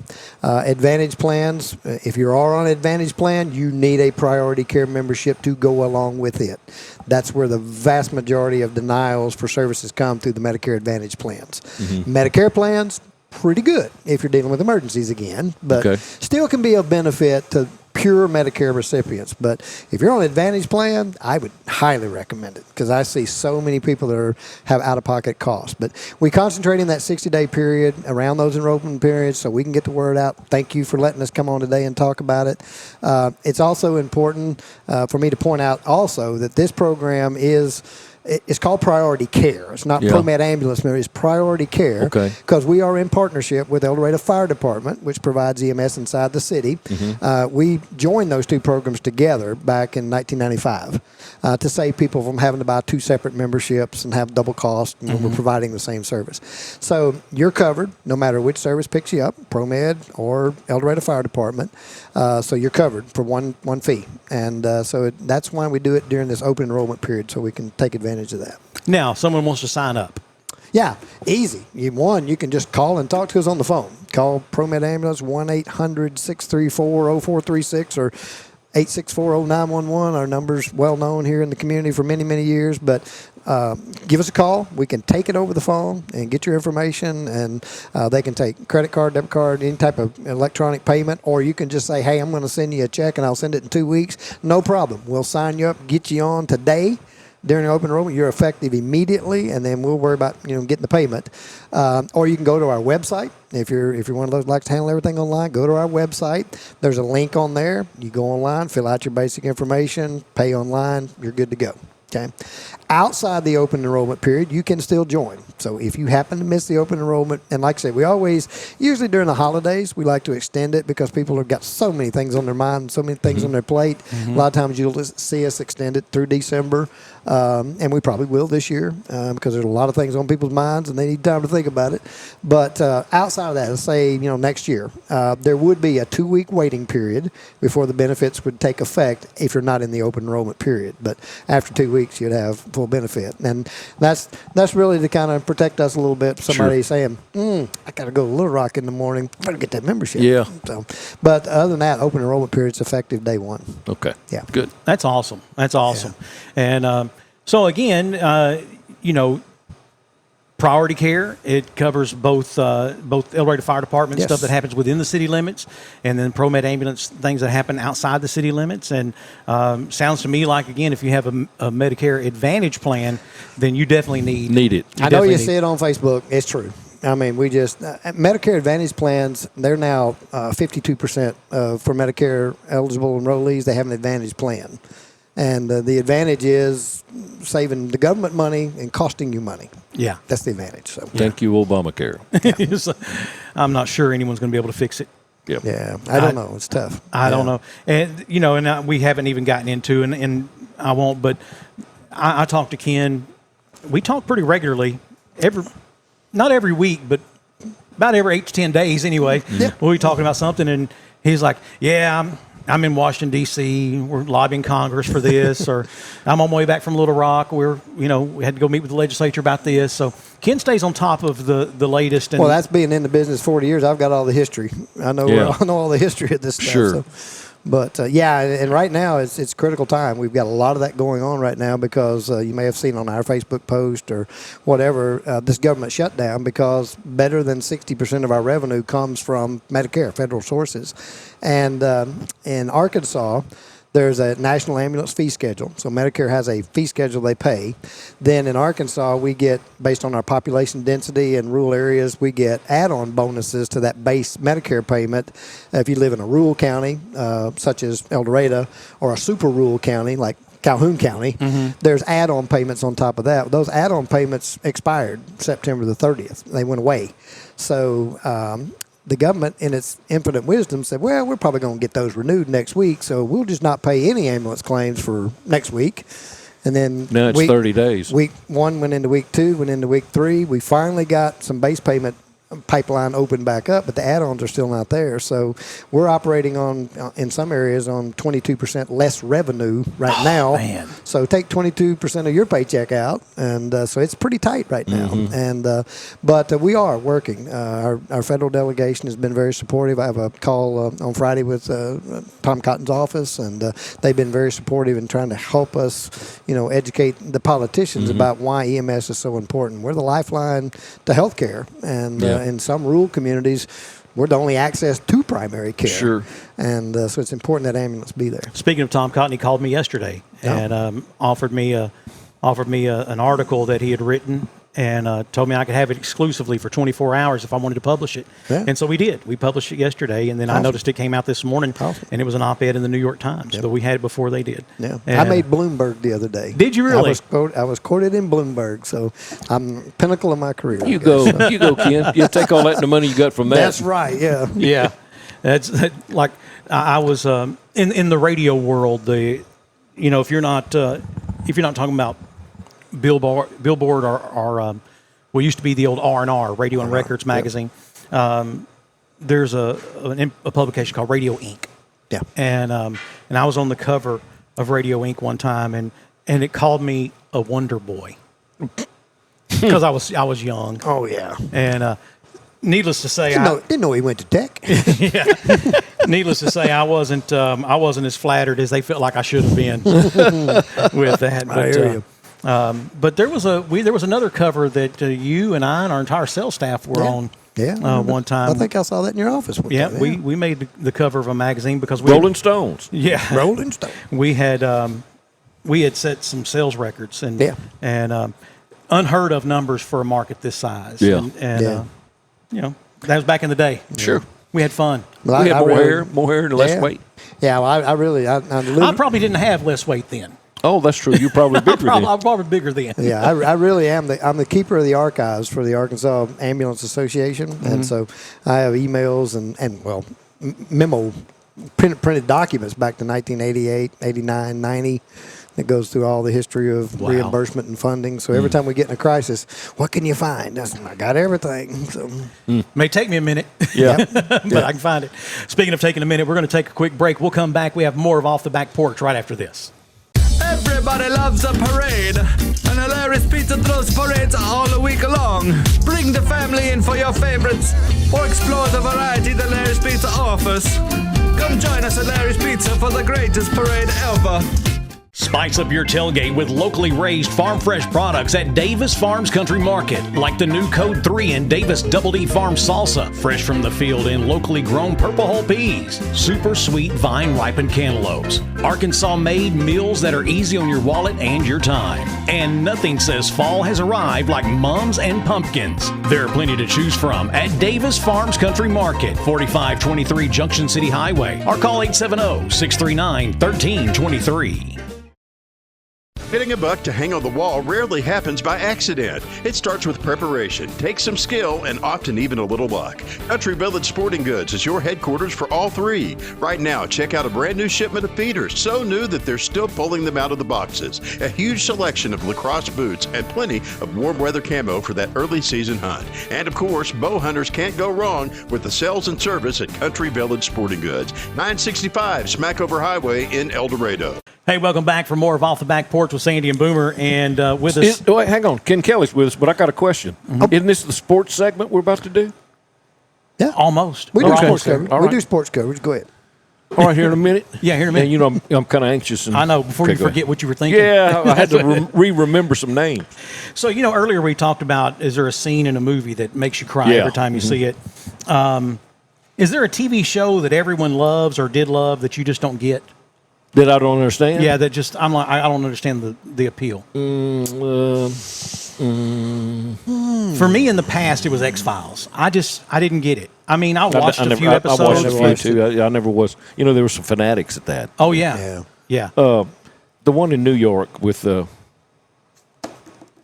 Jerry. Oh, Seinfeld. This never really appealed to me. Yeah. And I got some friends that are just, they do Seinfeld. Well, it was a show about nothing. References, yeah. Yeah, literally. They show really, about nothing. Yeah. Sometimes I worry with a lot of people and they don't have nothing. Nothing's what they have. Nothing. Yeah. Currently, for me, it's the show, the Netflix series Stranger Things. You don't get it? Haven't watched it. I watched the first season. Yeah. And I loved it. Yeah. And then about 3 episodes into the second season, I'm like, oh, I can't do this. Yeah. This just isn't working. And they're going to have some more, and those kids are all like 27 now. Those kids are all having kids. So I think I've seen one episode of that. So yeah. I liked it. The upside down world and all that. Is there a celebrity you would trust to watch your kids or grandkids? Not many. Not many. Mark Wahlberg. I think he's a pretty straight shooter guy. Yeah. I had Chuck Norris. Chuck Norris, yeah. They'd be safe. Yeah, Chuck Norris would be safe. Nobody going to pick on them. Is there anyone you wouldn't trust? And I put most of them. Most of them. Bill Cosby, Charlie Sheen, Harvey Weinstein, R. Kelly, Diddy. Yeah. You just all of them. Just keep, Johnny Depp. Yeah. So keep naming them. The pirate guy. Yeah, it's Johnny Depp. Johnny Depp. Yeah. If you could erase one smell from the world, what would it be? For me, it is I'm smell immune, so I don't really. And I've got a nose like a bloodhound. I'm literally walk through my house. I'm like, yeah. Yeah. Well, I smell. No, I have a sense of smell. I'm like that too. But I smell everything 2 days before anybody else in the house does. But on the ambulance, we have so many smells. We don't pay attention to smells. Mine is a combo. The combination of cheap cologne and cheap cigarettes. Oh, so in other words, Stetson and Montegos. Yeah, or Virginia Slims and Aquanet. Yeah. that dates me, doesn't it? That's just a throwback to the 70s is all that is. In pedal pusher pants, I mean. Yeah.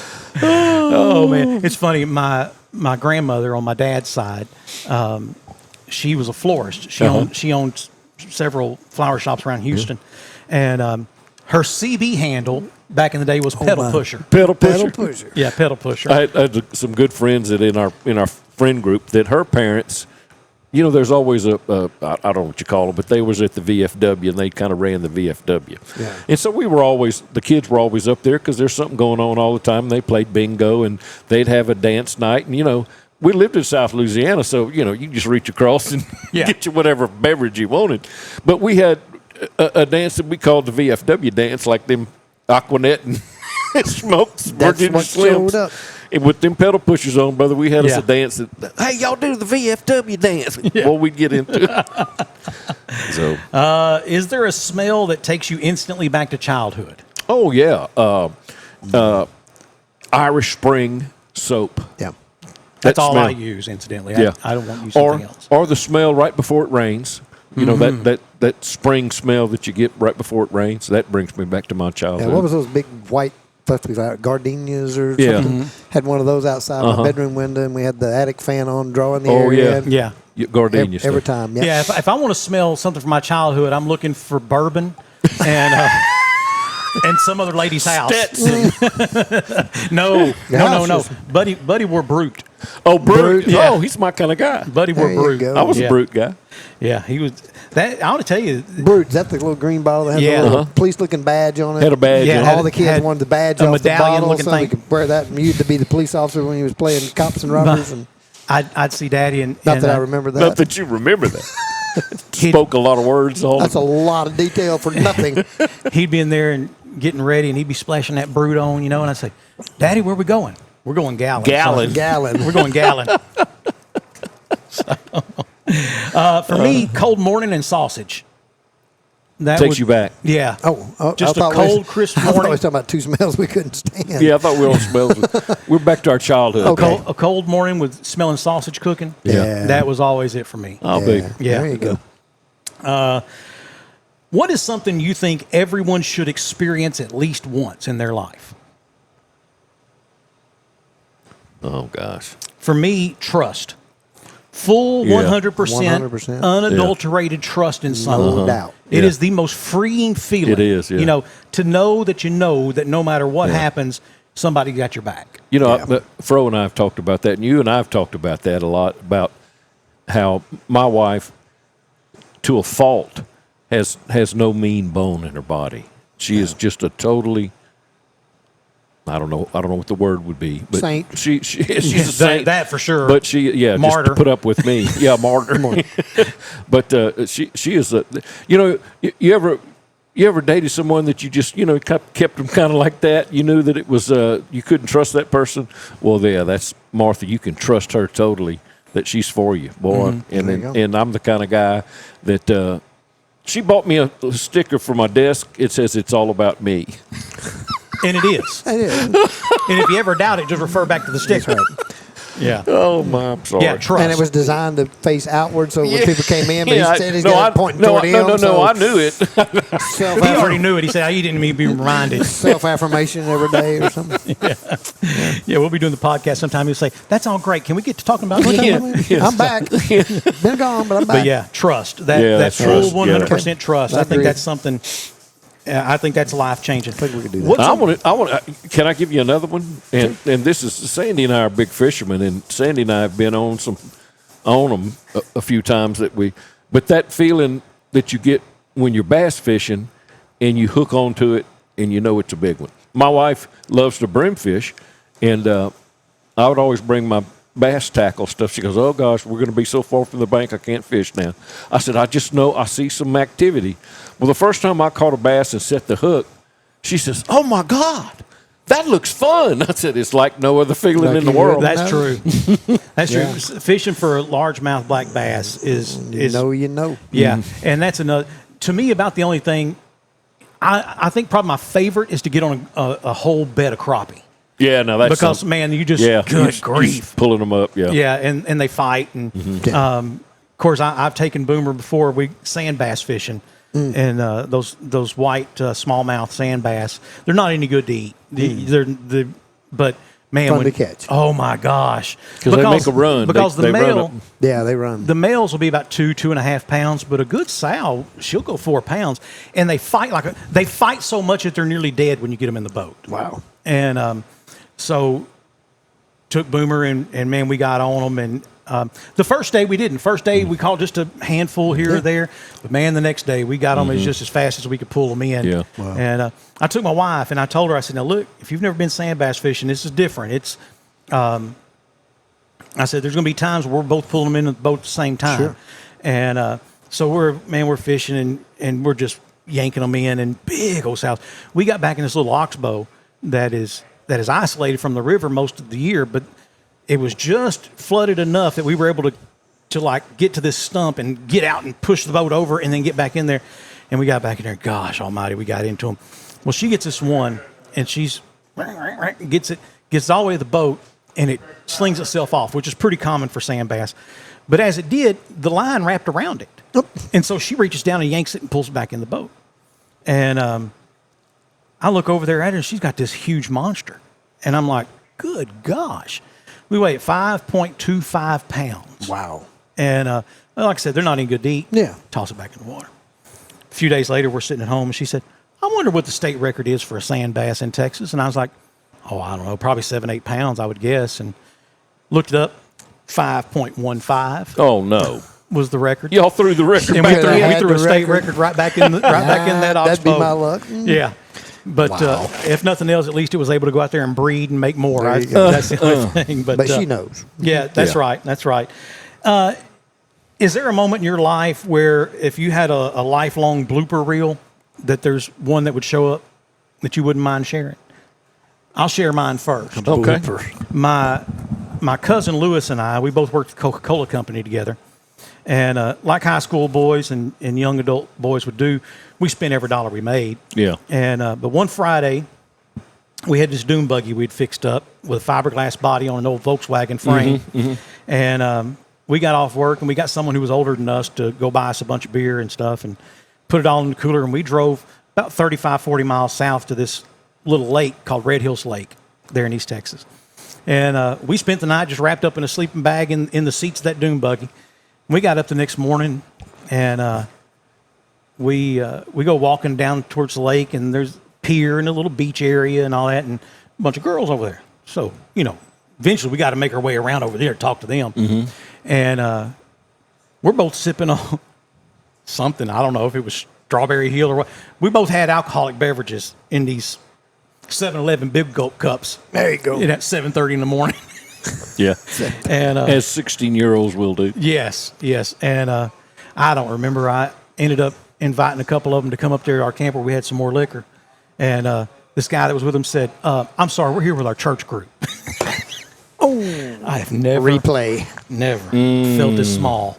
Now, that was all BC. That was before I knew Jesus. Yeah. There you go. But, that's one of those moments in my life. I'm just glad I lived through them. Yeah. That would be one you wouldn't want to replay. If you had a theme song that would come on every time you walked in the room, what would it be? I know boomers. What a man, what a man, what a man, what a man. I was thinking another one bites the dust. No, that's our song. I claim that one. Okay. No, I'm sorry. Staying Alive. Staying alive. Yeah. That was good, Kent. For me, O Fortuna. O Fortuna. O Fortuna? Yeah. Dun, dun, dun, dun. Dun, dun, dun, dun. Carl Orff. It's a classic. It's a classical.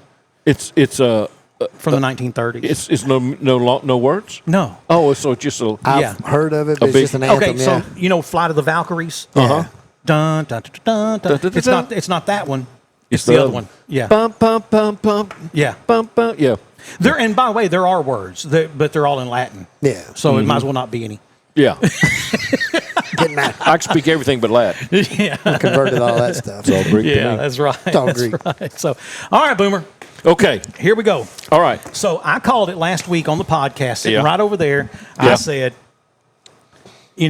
LSU losing to Vanderbilt, even though Vegas got it right, and Vanderbilt was the favorite. There are certain things that LSU alum just will not tolerate, and losing to Vanderbilt is one of them. Yes. But you cannot follow up a loss to Vanderbilt with a loss to Texas A&M. And I said last week, this is Brian Kelley's fourth year. Okay. If he loses to Vanderbilt, if he loses to Texas A&M after losing to Vanderbilt, this will be his last game. Okay. As head coach. Well, let me draw some conclusions that I've studied on this, and I've listened to some other people and listened to some podcasts, and we all knew Brian Kelley was going to go. Yeah, he was. He was not here for long term. Because 4 years ago when he stood up in that gym and he tried to talk like a Cajun, Martha and I said he won't last. That Didn't work. Can't work.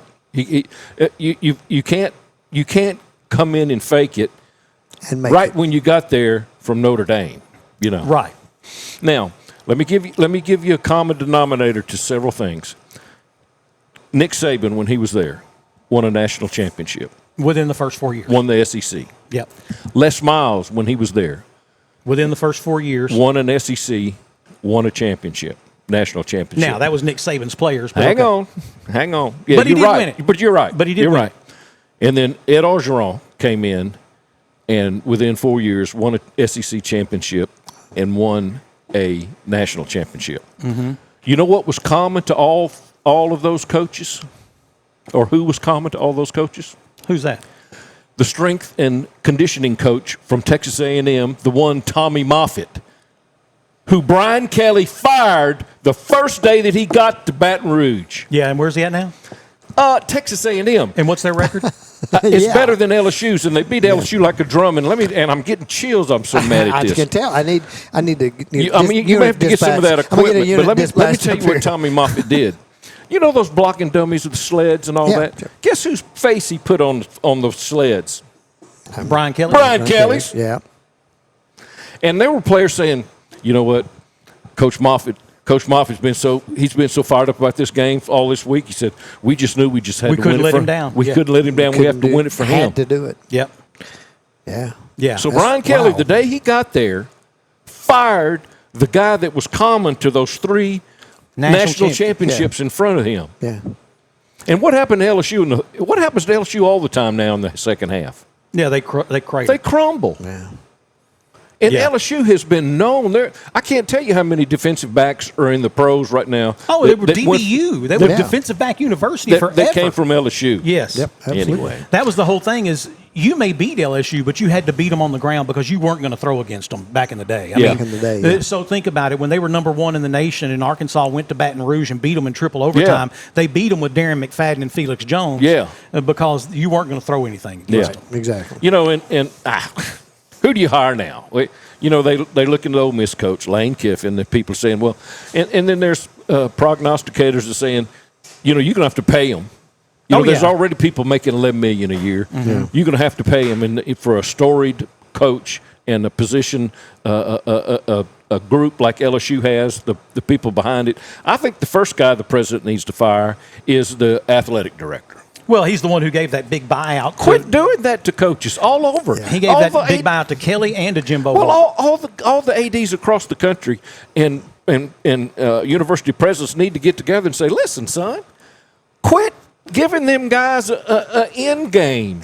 Yeah. Now, here's the deal. If in the first 4 years you win a conference championship or a national championship, we're going to give you $3 million for a conference championship and give you $7 million for a national championship.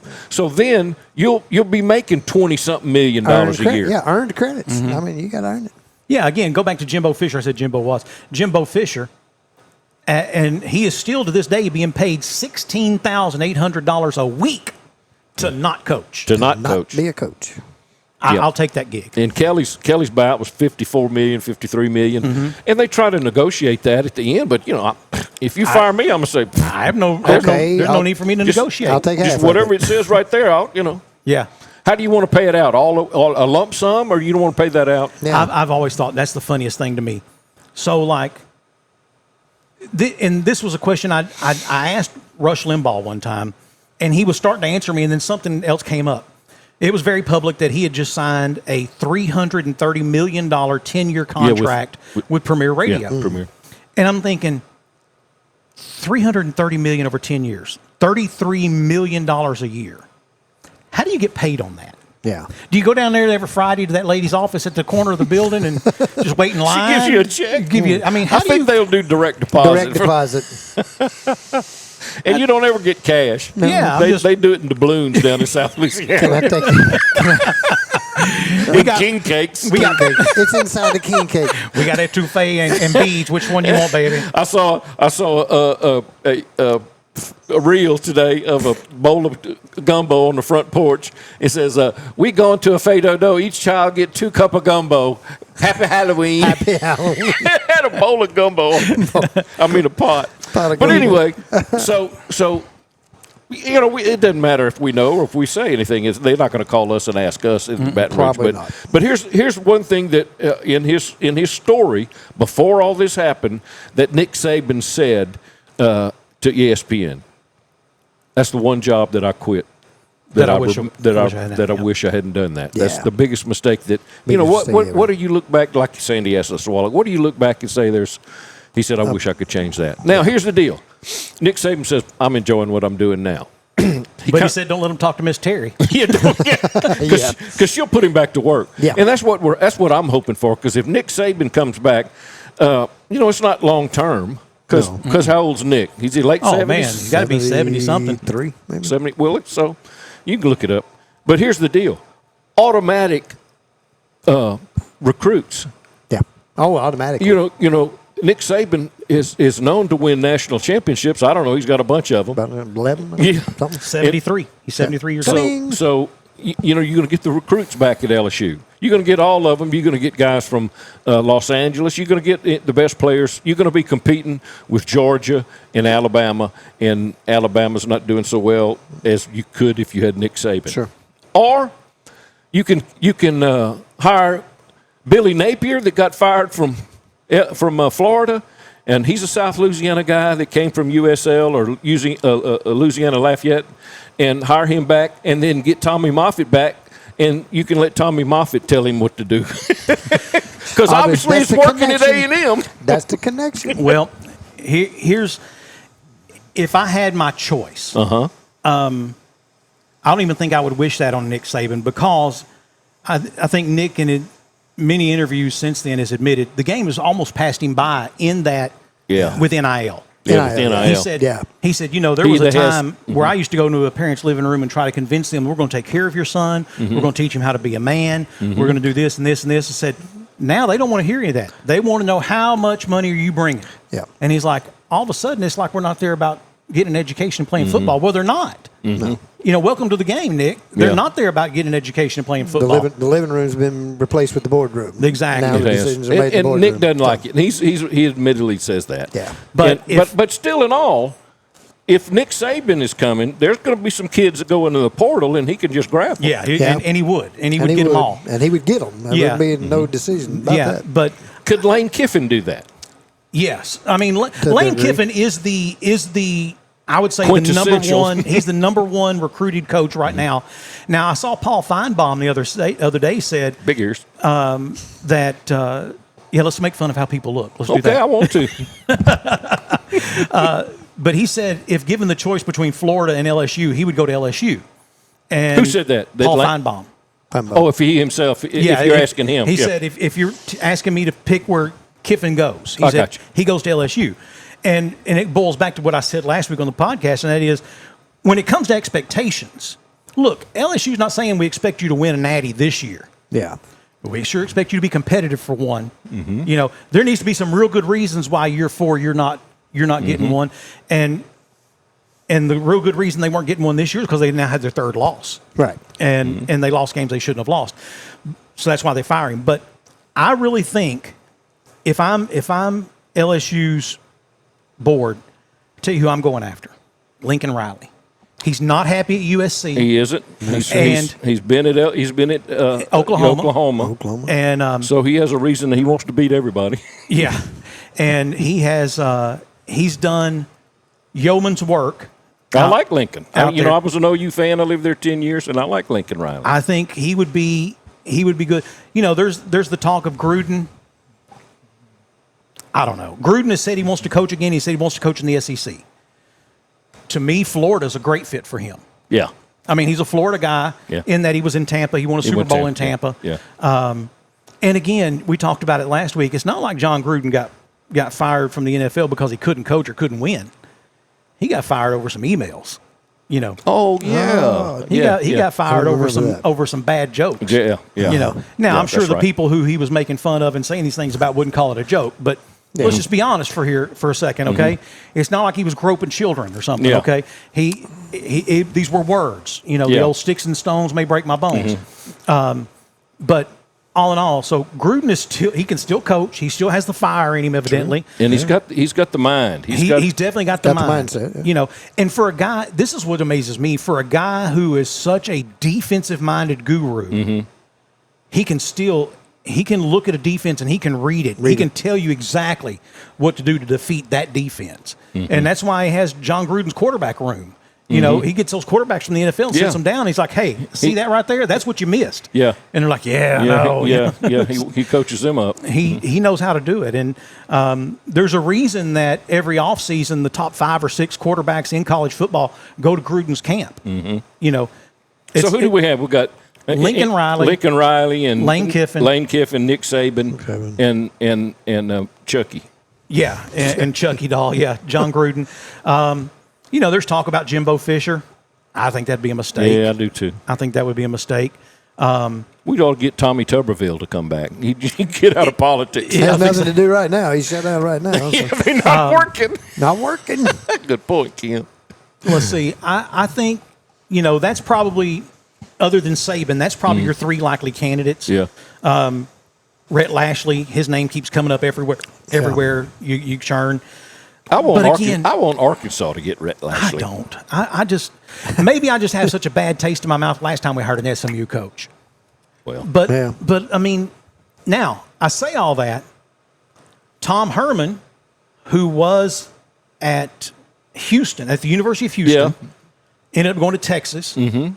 That's a death sentence to any coach. I don't care who you are. That's where they go to die. Yeah, Sarkisian is not going to last much longer. Uh-huh. I'm just put it down on the record. Sarkisian is on his way out. He may not know it yet. Who was the African American black coach that was there before at Texas? Well, before him, wasn't it Tom Herman? Before Sarkisian? I thought Tom Herman was a coach. But Herman was the one they were going to hire at LSU. Yeah. And then they hired Orgeron instead. Yeah. And I saw an interview with Ed Orgeron. He said, man, we had the notebooks, I had binders, I had 3 of them. And going. He said, I went in and met with them, and they said, man, it's all right, we're going to hire Jimbo Fisher.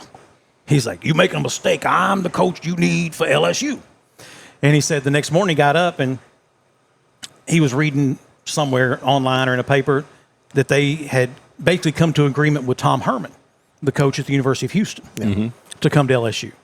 And he said he called someone, and he's like, look, don't hire nobody till you get a chance to talk to me. I'm telling you, I'm the next coach at LSU. And the next morning they called him and said, can you come in and meet with us? He said, hell yeah, brother. And he said, he called one of his assistants and was like, hey, I didn't even ask him if I'm going to get the job. They said, coach, they're not calling you in there to tell you you're not going to get the job. Okay. So he said he went in, and he said he had them 4 binders. And he's like, everything you want to know can be right here. I'm the next coach at LSU. And lo and behold, they hired him. Wow. And then they fired him. I still say to this day, had Coach O been able to keep his private life private, he would or still stay be, out of the dorms. Yeah, he would still be the head coach at Louisiana State University. Hey, and I'm not casting aspersions. I'm just making a joke. Yeah. Not that anybody cares. Nobody's going to fire you for joking.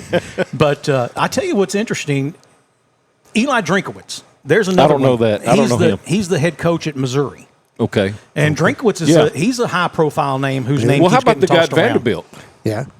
The coach at Vanderbilt said he was going to change the culture there, and he's did. working on it. He may want to stay and do that. Yeah, well, my thing is do you want to leave there and go to LSU where you're expected to beat Vanderbilt? Or do you want to stay at Vanderbilt where if you become bowl eligible, they're going to they're going to name a building after you. Yeah, they'll have a statue of you. You know, at least for now. I mean, 10, 15 years from now, you know, the worm turns, things change. But, I mean, there was a time when everyone was beating Alabama.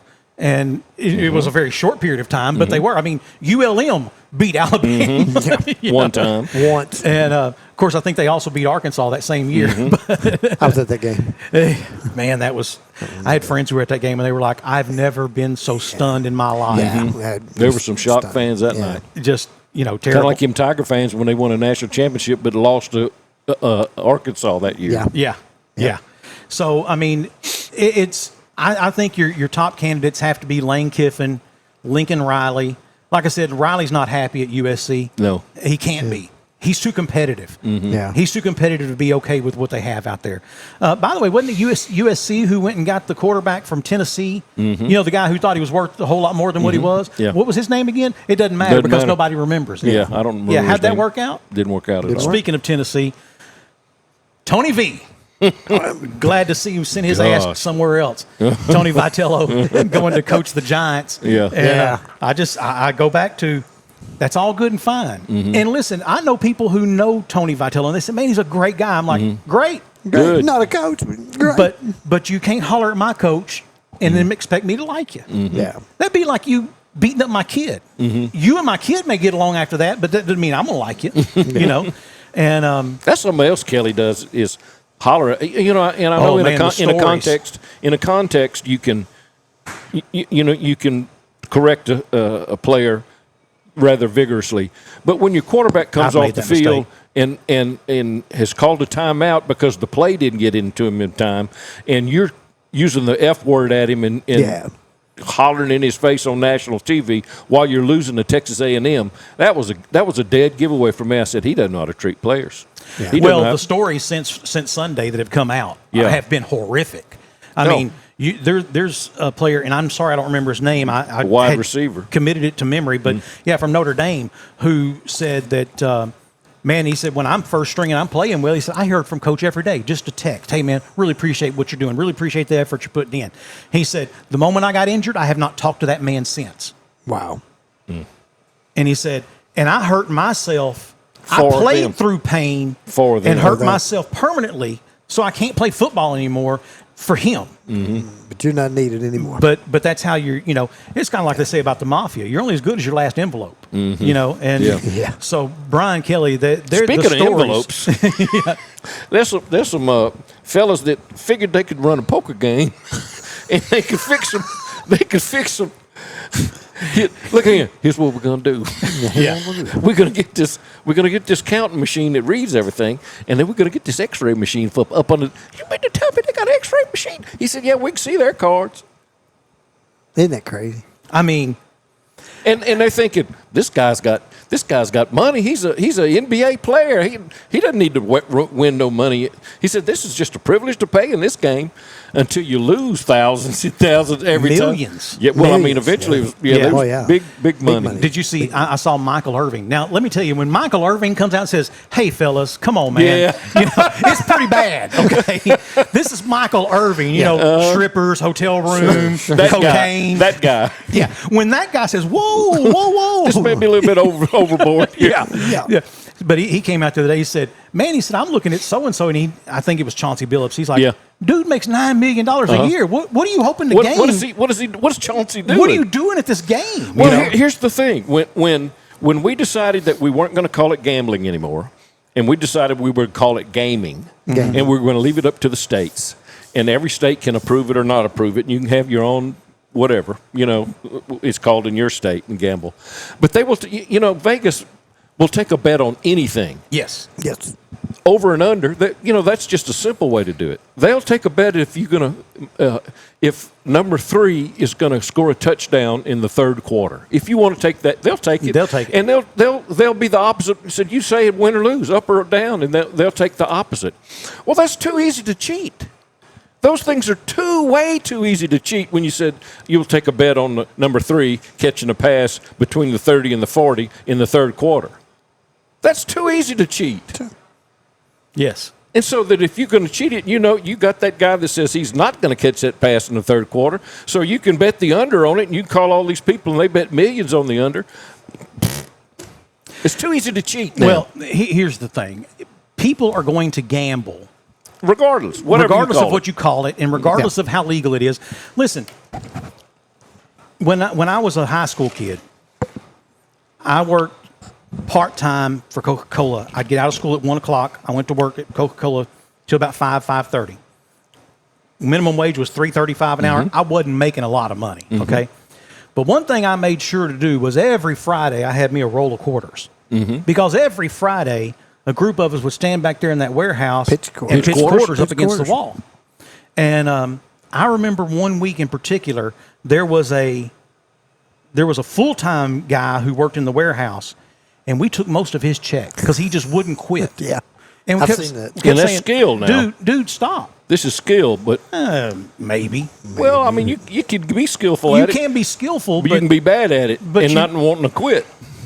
And nearly lost his entire check. On pitching quarters. And we used to pitch pennies when in 7th grade. Yeah. Till we got caught. Yeah. But people are going to gamble. the thing is you have to, if that's the case, then you're going to regulate it. Mm-hmm. Then all of those people need to be way above suspicion. Mm-hmm. That's why it puzzled me a few years ago when Arkansas came out and they had a fit at how much they were paying the director of the lottery commission. Well, he's making more than the head coach of the University of Arkansas. It's a lot more important what he does than the head coach of the University of Arkansas. You may not think so. Multi-millions. You may not think so, but I'm just telling you it is. Yeah, that guy needs to be beyond reproach. Yeah, and well, that's more than the governor makes. As well, it should be. So, but they got it like they want it. They knocked that pay on down, and then surprise, surprise, they can't attract great candidates. I wonder why. It's kind of like when they, there was this little town that I used to cover when I owned a newspaper, and they couldn't figure out why they could never get anybody to run for mayor.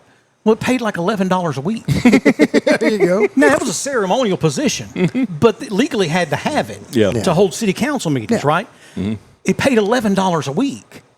You want to know why you may not have some? Why would they come in there and put up with that? Listen to the people for $11 a week. $11 a week.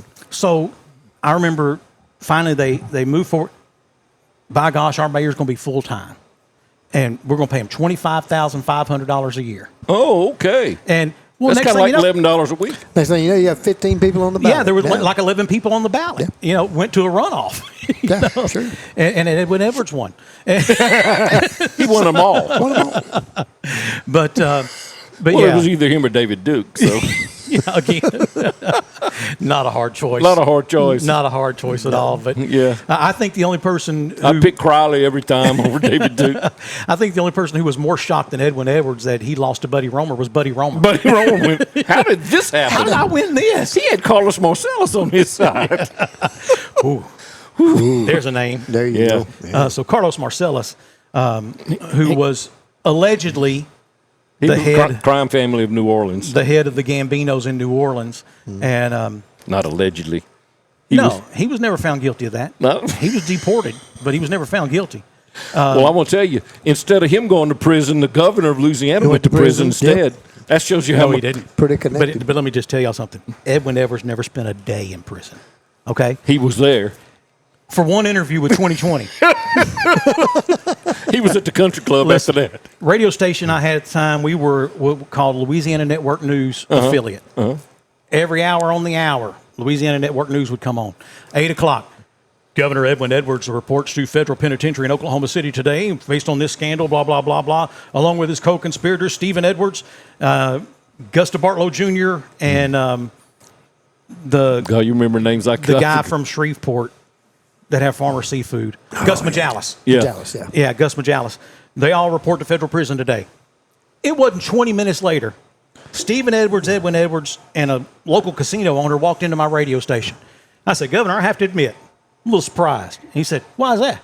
And I said, heard you reported to prison. They said, oh, hell, I heard the same thing.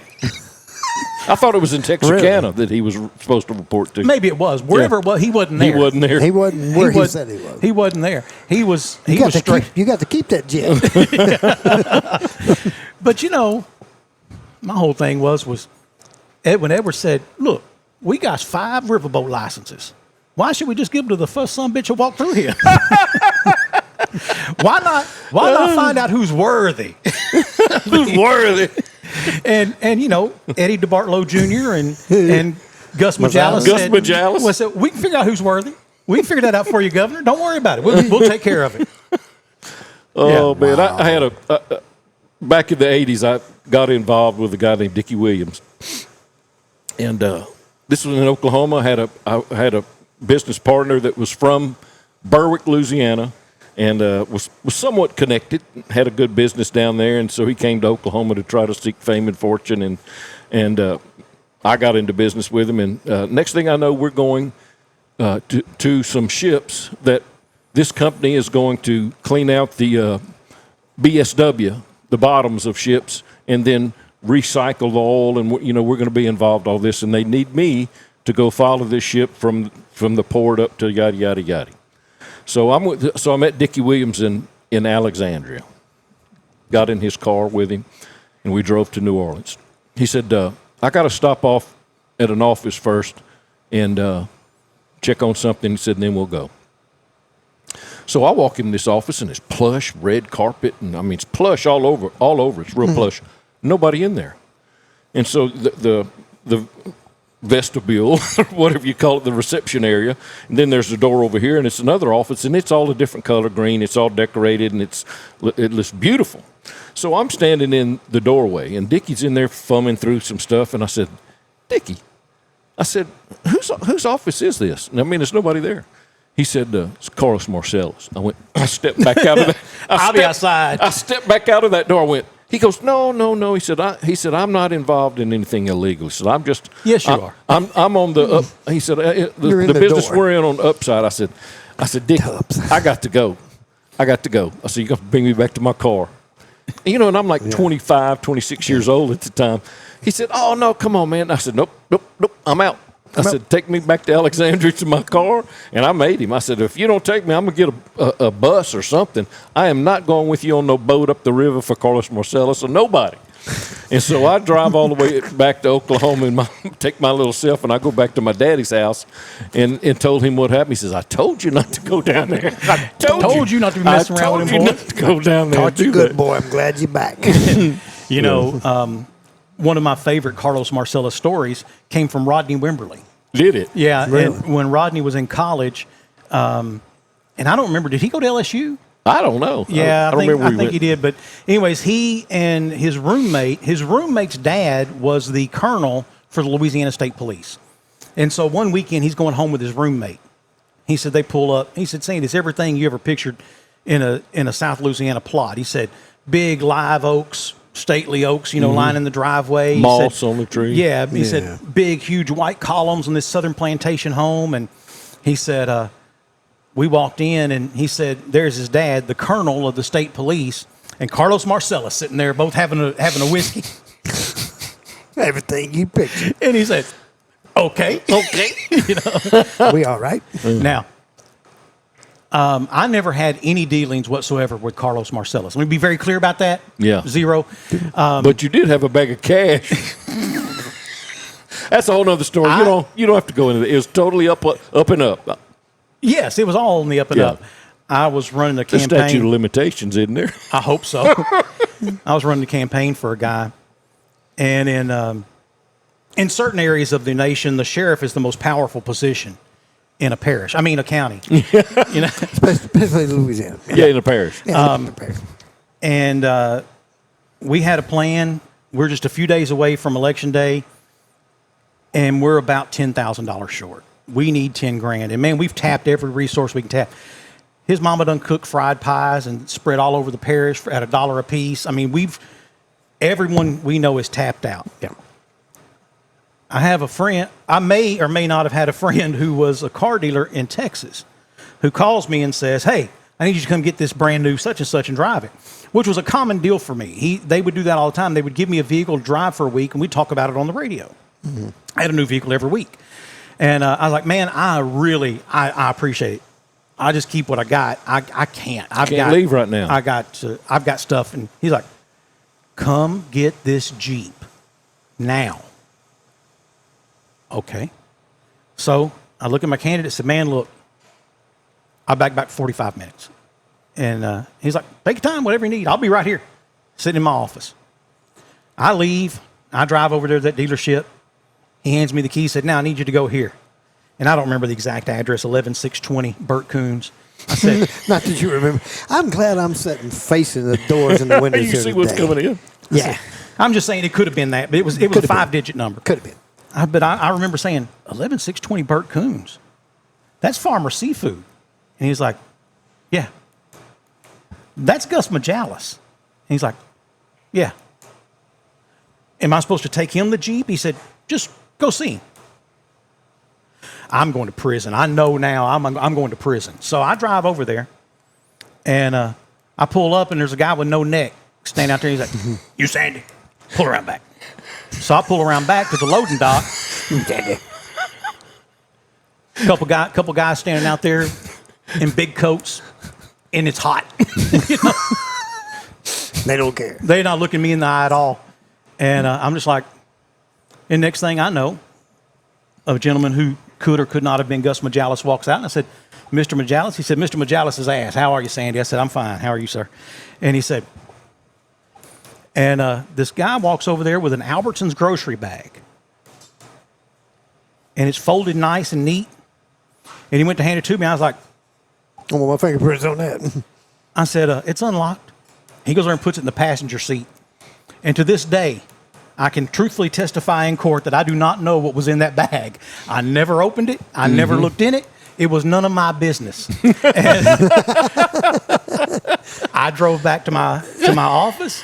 My candidate's sitting there. I said, I'm assuming that's yours. He's like, yeah.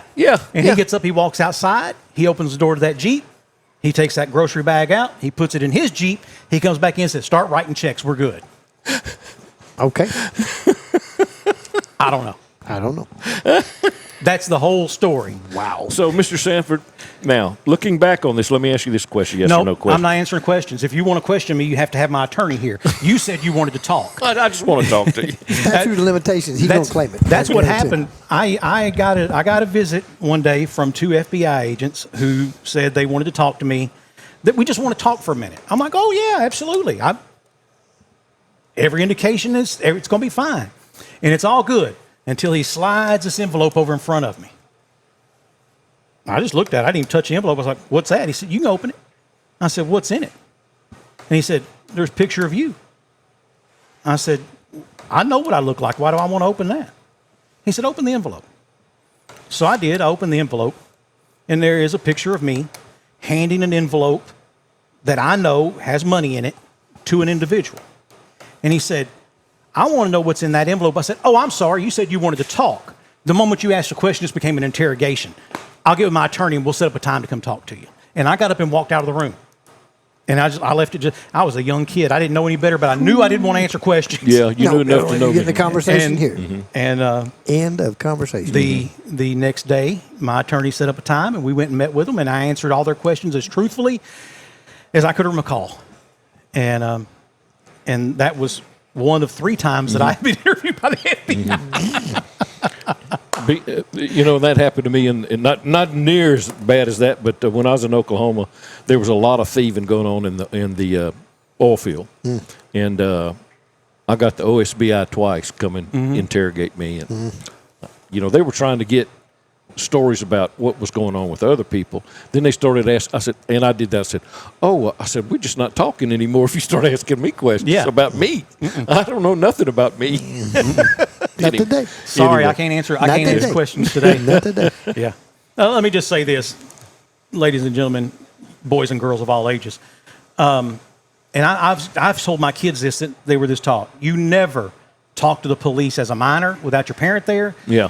And as an adult, you don't talk to them without your lawyer. Yeah. It's just that simple. They're going to tell you, you're going to hear all kinds. Oh, no. We're just trying to talk. Just go through these tests and see if you're all right, and we'll get you on your way.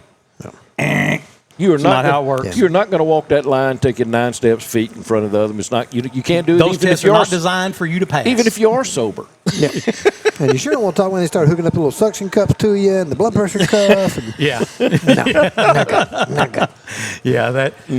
I tell them. I say, and the thing of it is you can fool a lot of tests, but you can't fool that horizontal gaze nystagmus. No, that absolutely one, not. That one works. The only thing about that one is if you've had major head trauma, it cannot be used against you. Exactly. And certain levels of pain will make the vertical nystagmus stop. Vertical nystagmus? Yes. So you're talking about horizontal. But horizontal? Horizontal, no. Yeah. Yeah. So, I mean, but you cannot fool horizontal gaze nystagmus. What do they call getting your bell rung now? What do they call that? CTE. Critical. It's concussion. Something or another. Yeah. I counted, I was with some guys one day and we were talking about this nystagmus test, and said, how many times have you had your bell rung? And I went back through till I played Little League Baseball, and I had my bell rung 7 times in my lifetime. Yep.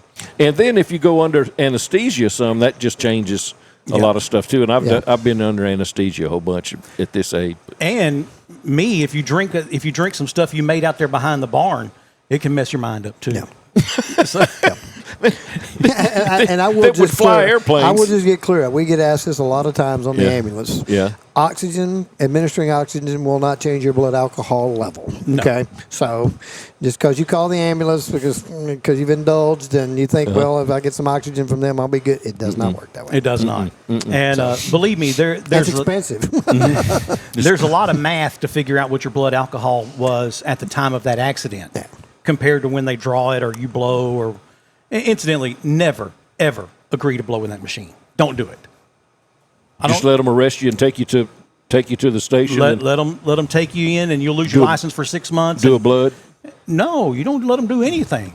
Unless you've been in an accident, you are not compelled to give them breath or fluid. But if you've been in an accident, you don't have a choice. So if they stop you and you've imbibed, and you don't want to take any of them, then what happens? You will lose your license for 6 months. You don't get fined? Yeah, I think it's probably a $500 fine. DUI? No. They can't call it a DUI or DWI because they didn't test you. That's right. Yeah. And I don't care what you say. And I'm not going to drink that $500 fine and 6 months without a license is still a lot less than what a DWI is going to show up as. Yeah, because it's $10,000 and you lose your license for a year. You can. And you lose your employment opportunities forever. Especially if you're an asshole.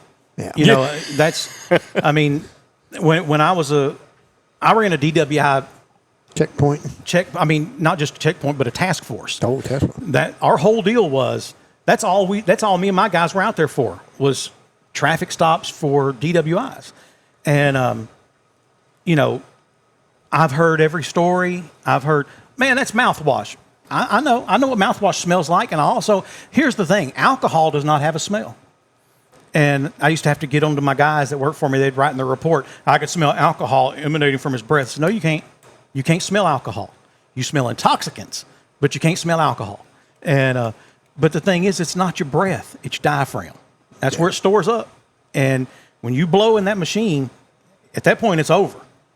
Once they turn that machine on and they sign on, it's over.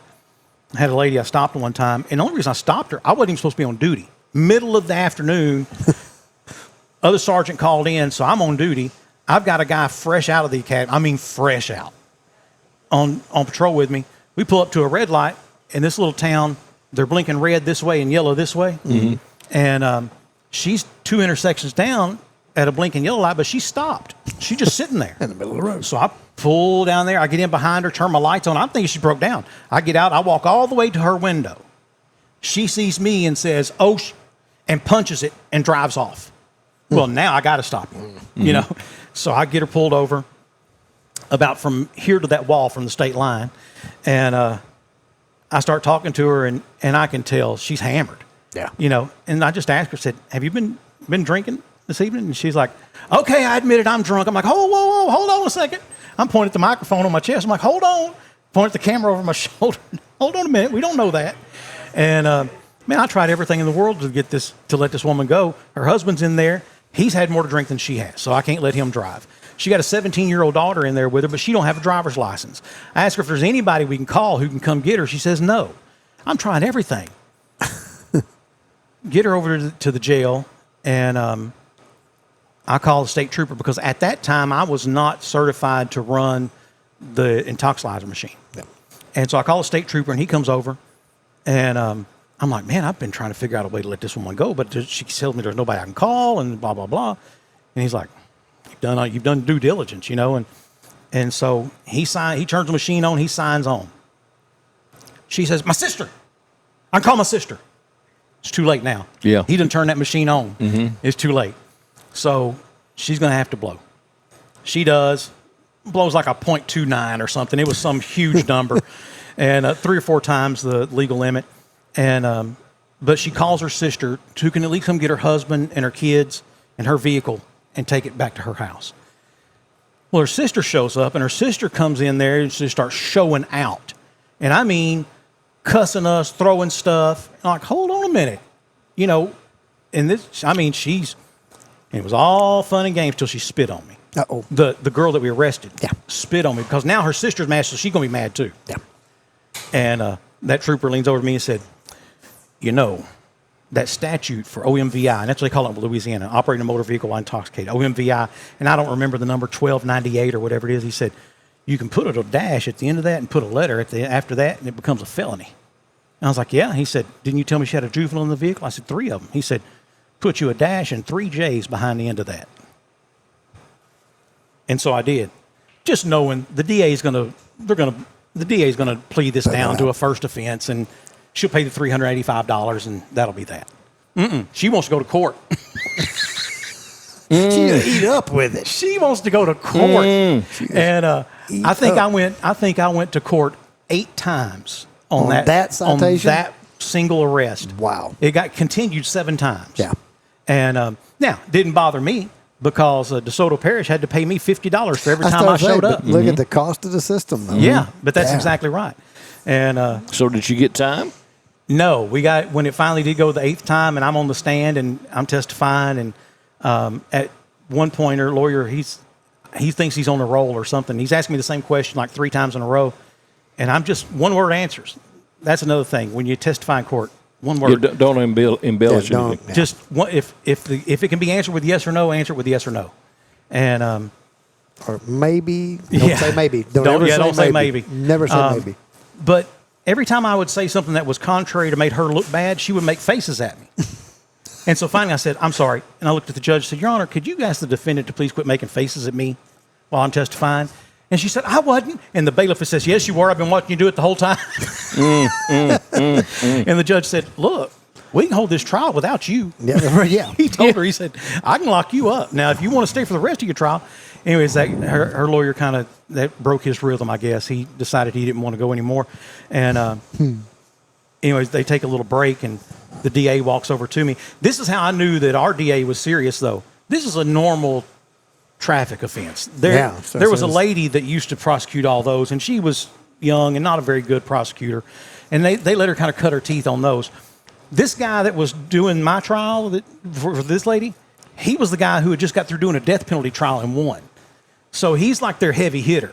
And when I saw he was the prosecutor, I said, oh, they're not going to cut her any slack. They're going after her. And he walked over to me during the recess, and he said, hey, what do you feel like if we plea her out to a first offense? I said, that's fine. That's what you should have done to begin with. What I expected to begin with. And I said, that's what you should have done to begin with. I said, the only reason she has those 3 J's on the end of that is because she spit on me. He said, she did what?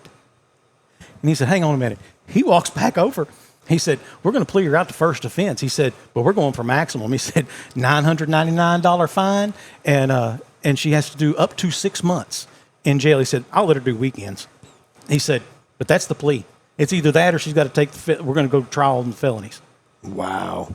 Because she spit on me. Yeah.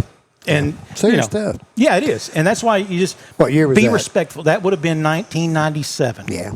Height of HIV and AIDS and all that. Yeah, believe me, all that stuff rolled through my mind. Yeah. You know. Courts took that very serious. Yes. And the fact that, and that's what the prosecutor told me, he said, if that ever happens to you again, you psych their ass for that. Yeah. He said, because had I not known that, he said, we'd have just slapped her on the hand and let her go. Yeah. And he said, but that's serious stuff. He said, man, you could have got her for this. And he starts naming off charges. And I was like, I wasn't trying to stack charges on her. Yeah, because we had to fight the EMS get added into that legislation here in Arkansas for transfer of body fluids, you know. Yeah. And so you go and attacking personnel, Yeah. and there's a body fluid transfer. Yeah. And that reminds me, I'll tell y'all something off the air here in just a second, but just an incident that I found out about this week. We'll be right back. Yeah.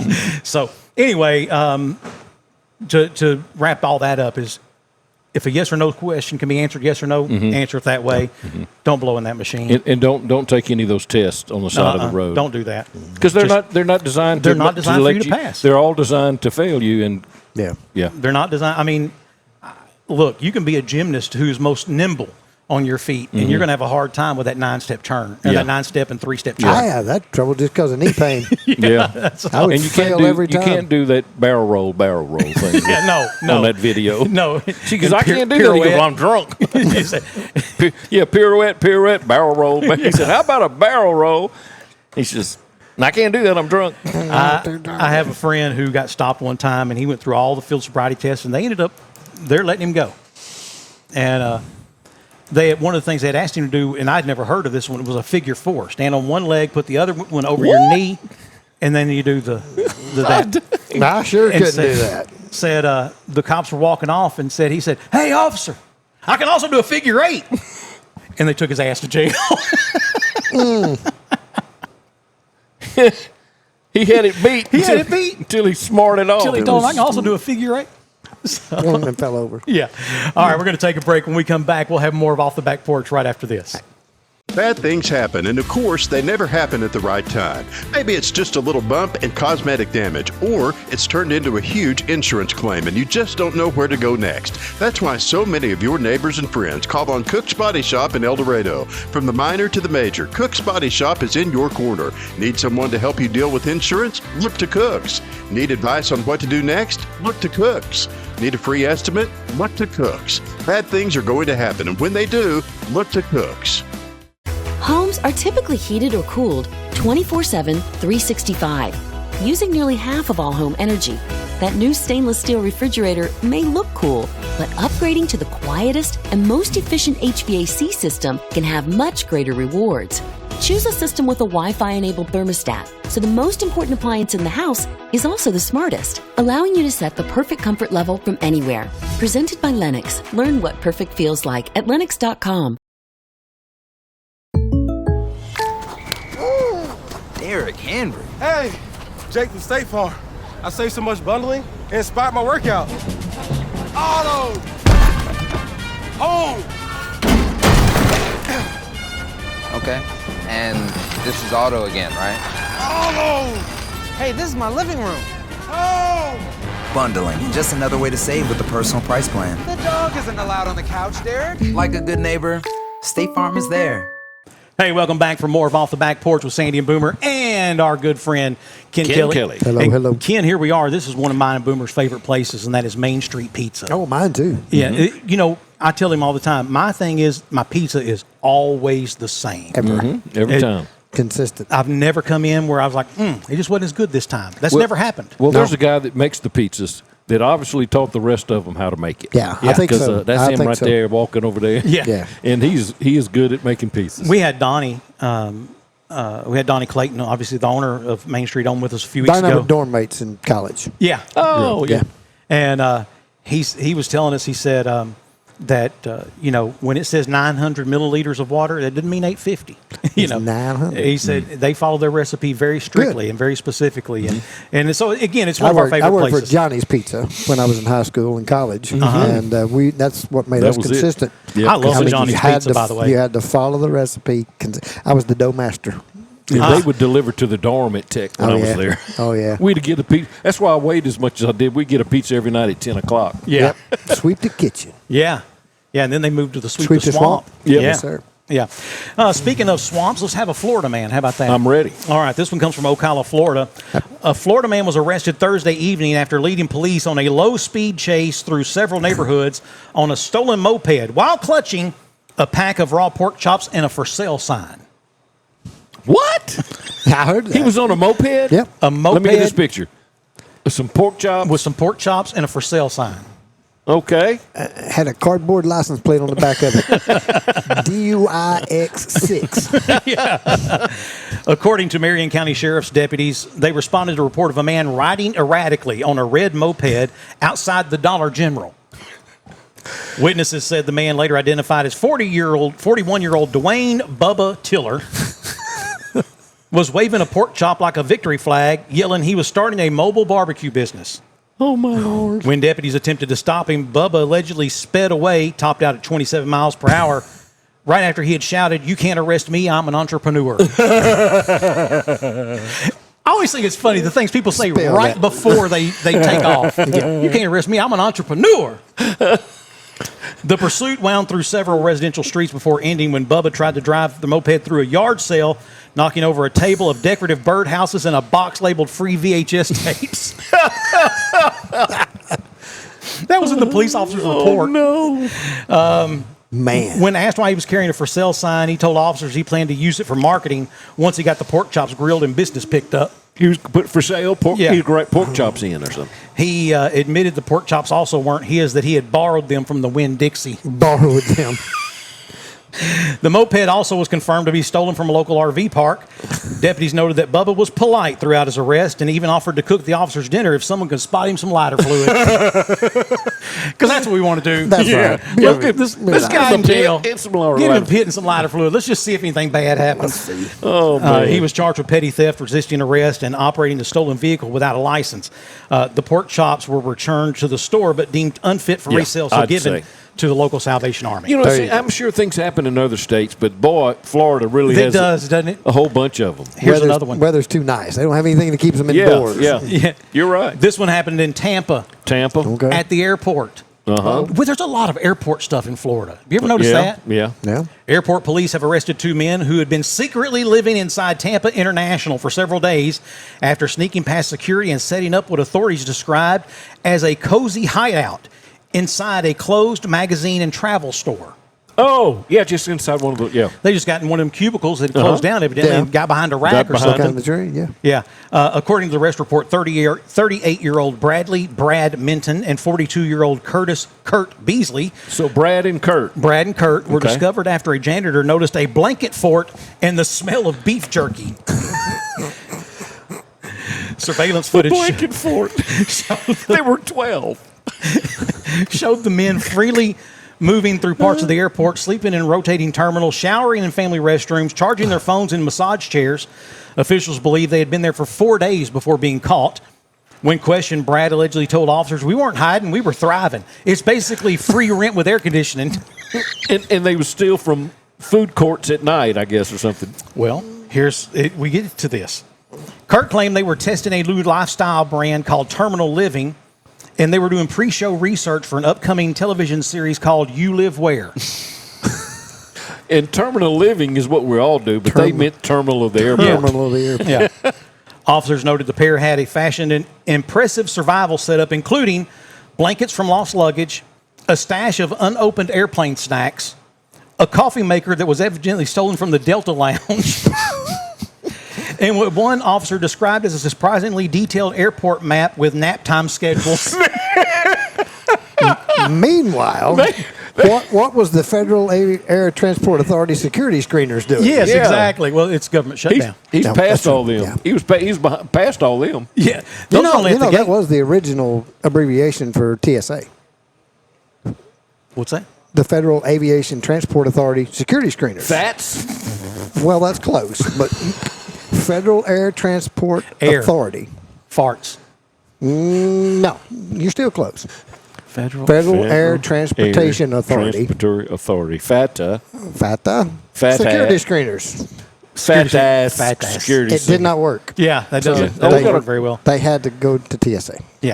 Yeah, obviously. I could have called Roland Taylor. He could have been my phone a friend on that one. I could have called Roland because I think he wrote the training manuals for them. How about this one? This is a true story that came out this week. Matter of fact, it was yesterday the story came out. A trio of creepy costumed figures caught on a Virginia family's doorbell camera sparked a police investigation. Have you seen this? I believe so, yeah. I have to say, pretty spooky things. They dressed up kind of, I mean, it was definitely give you a fright if you look on your doorbell camera and you see these 3 goons dressed like this. Yeah, it was. I haven't seen this. But it turned out to be a prank perpetrated by family members. Alexandria, Virginia police opened an investigation into a potential attempted burglary plot after 3 figures dressed in creepy Halloween costumes were recorded by a local family's doorbell camera when they approached the front door. Mm-hmm. The department issued an appeal for information on October 17th, asking nearby residents to check their own security camera footage. The police chief said investigators have now determined that 3 people were teenage boys related to the home's residents. The teens had been assisted by 3 adult family members and another child. He says, quote, "For me and my team in this community, it represents a moral failure," saying that a moral failure where consequences could have been deadly. He said the prank may have seemed harmless, but it could have led to serious consequences. As a matter of fact, the home's residents who were afraid of potential burglary or violent crime had contacted another family relative who came to the house with a gun. There you go. And that's why we don't mess around at Uncle Sandy's house. That's right. Well, Alexandria, Virginia is pretty adjacent to Washington, D.C. Yeah, Correct. Yeah, I saw that story. And I hadn't seen that. Yeah. I saw the footage. Yeah, the footage is creepy. That's the thing. Not going to makeup. Not going to fare well in South Arkansas at many residences. The only time the police would be contacted would be, hey, y'all need to come get these 3 dead guys off the front porch. Yeah, they're starting to rot. Yeah, that's something you can get away with there. Yeah. That's the whole thing, is knowing where you are. Know your environment. Yeah. Yeah. You want to make fun of Jesus? Go to California. You can do They'll that help all you. day. They'll help you. Yeah, they'll help you. They'll laugh and they'll take pictures and they'll post Facebook posts. Because let me tell you what kind of Christians we have in Arkansas. We have some of them Leonard Skinner Christians. They love Jesus again. They love Jesus, but they may smoke a little dope and drink a little beer on the weekend. I had a pastor. You don't want to show up at their house. I had a pastor one time that Troy and I went to lunch with him, and he started off with telling us a joke that had cuss words. The preacher started. Yeah. Yeah. So just Leonard Skinner Christians. Leonard Skinner. We Never love heard Jesus. That. Never heard that. We love Jesus. We drink a little we beer might on the kick your weekend. ass. Ken, thank you so much for coming on with us. I appreciate the opportunity just to sit down and catch up It with you was guys. fun. Number one, It was fun to have you here. I'm glad to be number 30. Yeah, absolutely. And Ken, we. You and I have not played nearly enough golf in the last year. Oh, I tell you, it's been thin. Yeah, but let's do that. We used to play quite often. We used to. So let's do that. We've got to get that back in the rotation. Yeah, I've kind of got into the pickleball. I think my we talked gosh. about that. Yeah. How old are you? I'm 60. Oh, well, you still. It's time to play. Yeah, it's time to Yeah, play. it's time to play. That's right. Yeah. But I'm getting beat. It looks fun. Getting beat by 84-year-olds. Yeah. Yeah. Now I say this. And there's a big group here in El Dorado. Yeah, there is. El Dorado has a tremendous group. I haven't played here a lot. I played in a couple tournaments here, but it's a big craze. I used to Isn't work that for the funny? lady that she's big into pickleball. She wins all the time. First, second place, couples, doubles, quadruples, whatever. I don't even know what all they do, but anyway, it looks fun. It's fun. It's a lot of fun. But I do play golf too, so we'll get back together. Well, but thank you guys for letting us, talk a little bit about what we do. Sure. And if there's anyone out there that's looking for a healthcare career, we'll have some classes starting up in January. It'd be a good time to plug in. Let's plug in. Yep. Get paid while you learn. Yep. I mean, that's awesome. Learn while you learn. Zero to hero. Yeah. No time flat.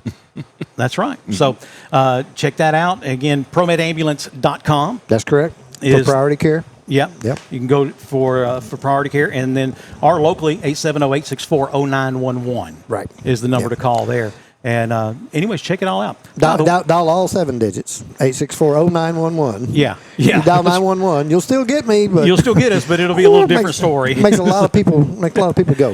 Incidentally, I am a new member at Mystic. Oh. So. Okay. If that doesn't entice you a little bit to go out and play. I'll just have to call a member and see if I can get an invite.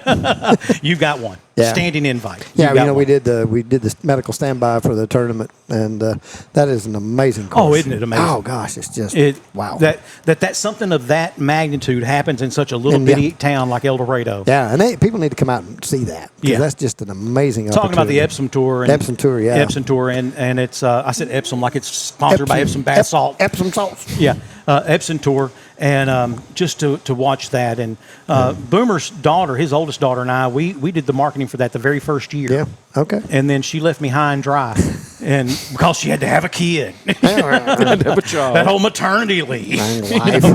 But I'm a member out there now. So, okay, well, we'll do it. But now we by proxy, we step played together. Oh, okay. Yeah. We step played together in the share tournament. The first day, he and his partner played with Jax and his partner. Yep. Okay. So, not near as much cheating. They kept an eye on us the entire time. Jax, you honest. Jax, I don't know where you get your honesty from. Because I played with your daddy before. I played with your daddy. He's not honest. He don't count that way. Yeah. 1, 2, 3, 4, 5. Give me a 3. Put me a 3. Give me a 3. Put me down for a 3. Put me down for a par. Yeah, that's right. That's right. So Four putted. Again, that's right. 4. There you it's go. 4. So, put me down for a par. Ken, we do appreciate you coming and joining us. And of course, anytime you have a standing invitation to come and join us. Absolutely. And we'll love to have you on here. But we're going to take a break. We'll be back with more of Off the Back Porch right after this. PCI has been shaping the future of manufacturing for over 40 years, and they're doing it right here in El Dorado, Arkansas. PCI is one of America's leading producers of polyethylene containers, known for quality, innovation, and teamwork. Join a fast-paced, rewarding career where your work keeps the world moving. And because PCI is a veteran-owned company, they value things like dedication, diversity, and drive. Are you ready to take your career to the next level? Apply today at polypales.com/careers. Serving South Arkansas for 25 years, and all the while expanding and growing throughout the state, ProMed Ambulance is proving their motto of world-class care and hometown values. For example, their new mobile integrated healthcare communication center. This state-of-the-art facility allows communication specialists to work directly with local 911 call centers to ensure the closest medical team is always dispatched to any emergency. World-class care and hometown values. For more information and career opportunities, go to ProMedAmbulance.com. For longer than most of us can remember, Timber Lane Meat Market has been a staple of our community, where quality meats and friendly faces come standard. From everyday dinners to weekend cookouts, make it fresh, make it local, make it Timber Lane.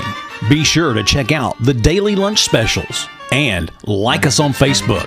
Timber Lane Meat Market, 1336 West Hillsboro in El Dorado. Proud to be part of South Arkansas, and even more proud to be displayed on your table. Hey, and welcome back for more of Off the Back Porch with Sandy and Boomer. And Boomer, I'm glad you're back this week. Thank you, ma'am. I'm glad to be back, too. Had a good time last week. I've been gone 2 weeks. Yeah. But the week went from Wednesday to Wednesday. So yeah. Been gone for 2 shows anyway. Two shows. Yeah. Thought we'd talk a little bit about what's coming up, what's going on around the area. Yeah. And one of those being that tickets are on sale now for Lone Star and Colin Ray. Yeah. That's going to be a good show. That is. Lone Stars, those are both good acts, and we'll enjoy that. Colin Ray, I think he's from DeQueen. I believe his hometown is DeQueen, Arkansas. And that's going to be December the 11th at MAD. So for ticket information, go to eldomad.com.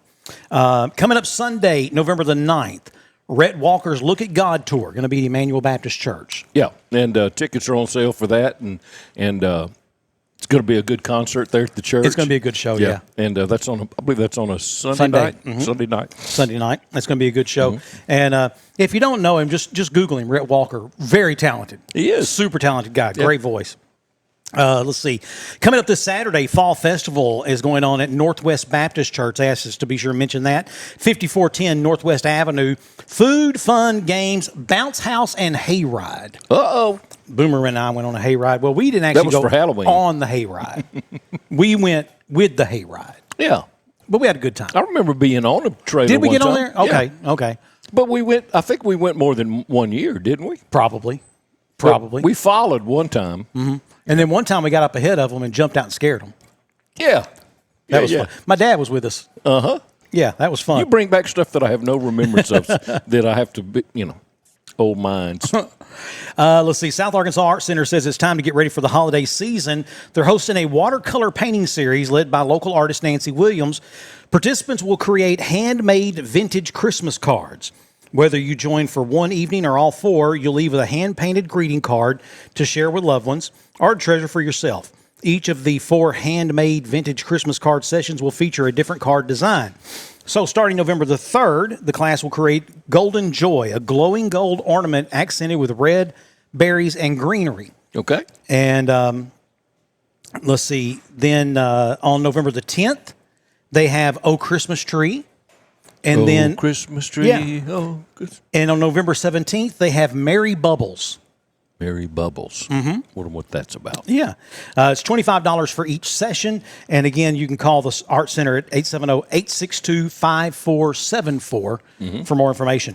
And Boomer, coming up this week, El Dorado Wildcats are at home. Uh-huh. Yeah, they went to West Memphis and just put a shellacking on the Blue Devils. I mean, they did it. Hey, I watched that game from Nashville, Tennessee, Yeah. and on my cell phone. Yeah. And I said, West Memphis has just got their butts kicked royally. And the thing is West Memphis, they were 0-7.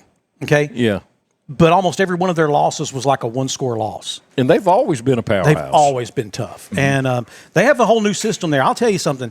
Looking at that field and the stadium, and you can tell they've got a new AD. Yeah. And he does not play. Uh-huh. He's all about making sure that is a family-friendly environment. Yeah. He was very good to our people. Good.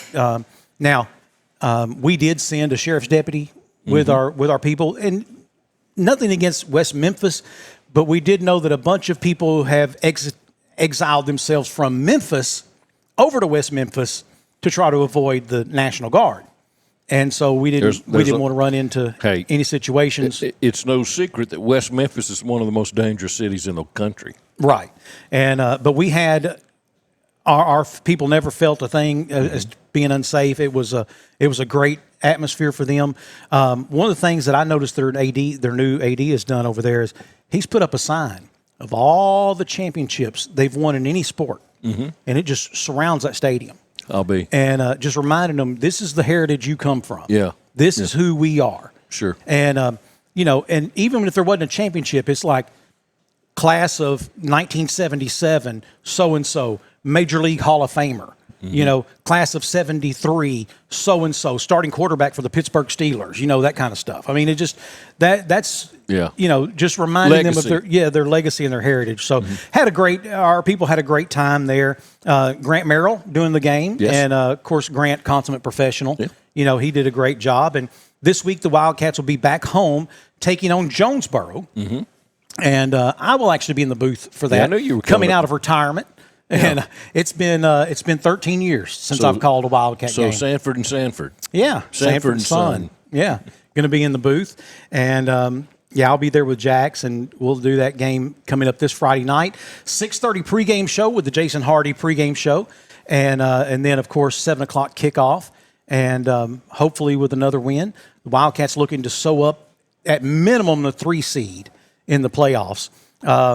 There's some other scenarios that could happen that could move them up to a 2 or even the 1 seed on their side of the bracket, but highly unlikely. I mean, but there are scenarios there. But they have to take care of their business first, and that is they have to beat Jonesboro this week and they have to beat Sheridan next week.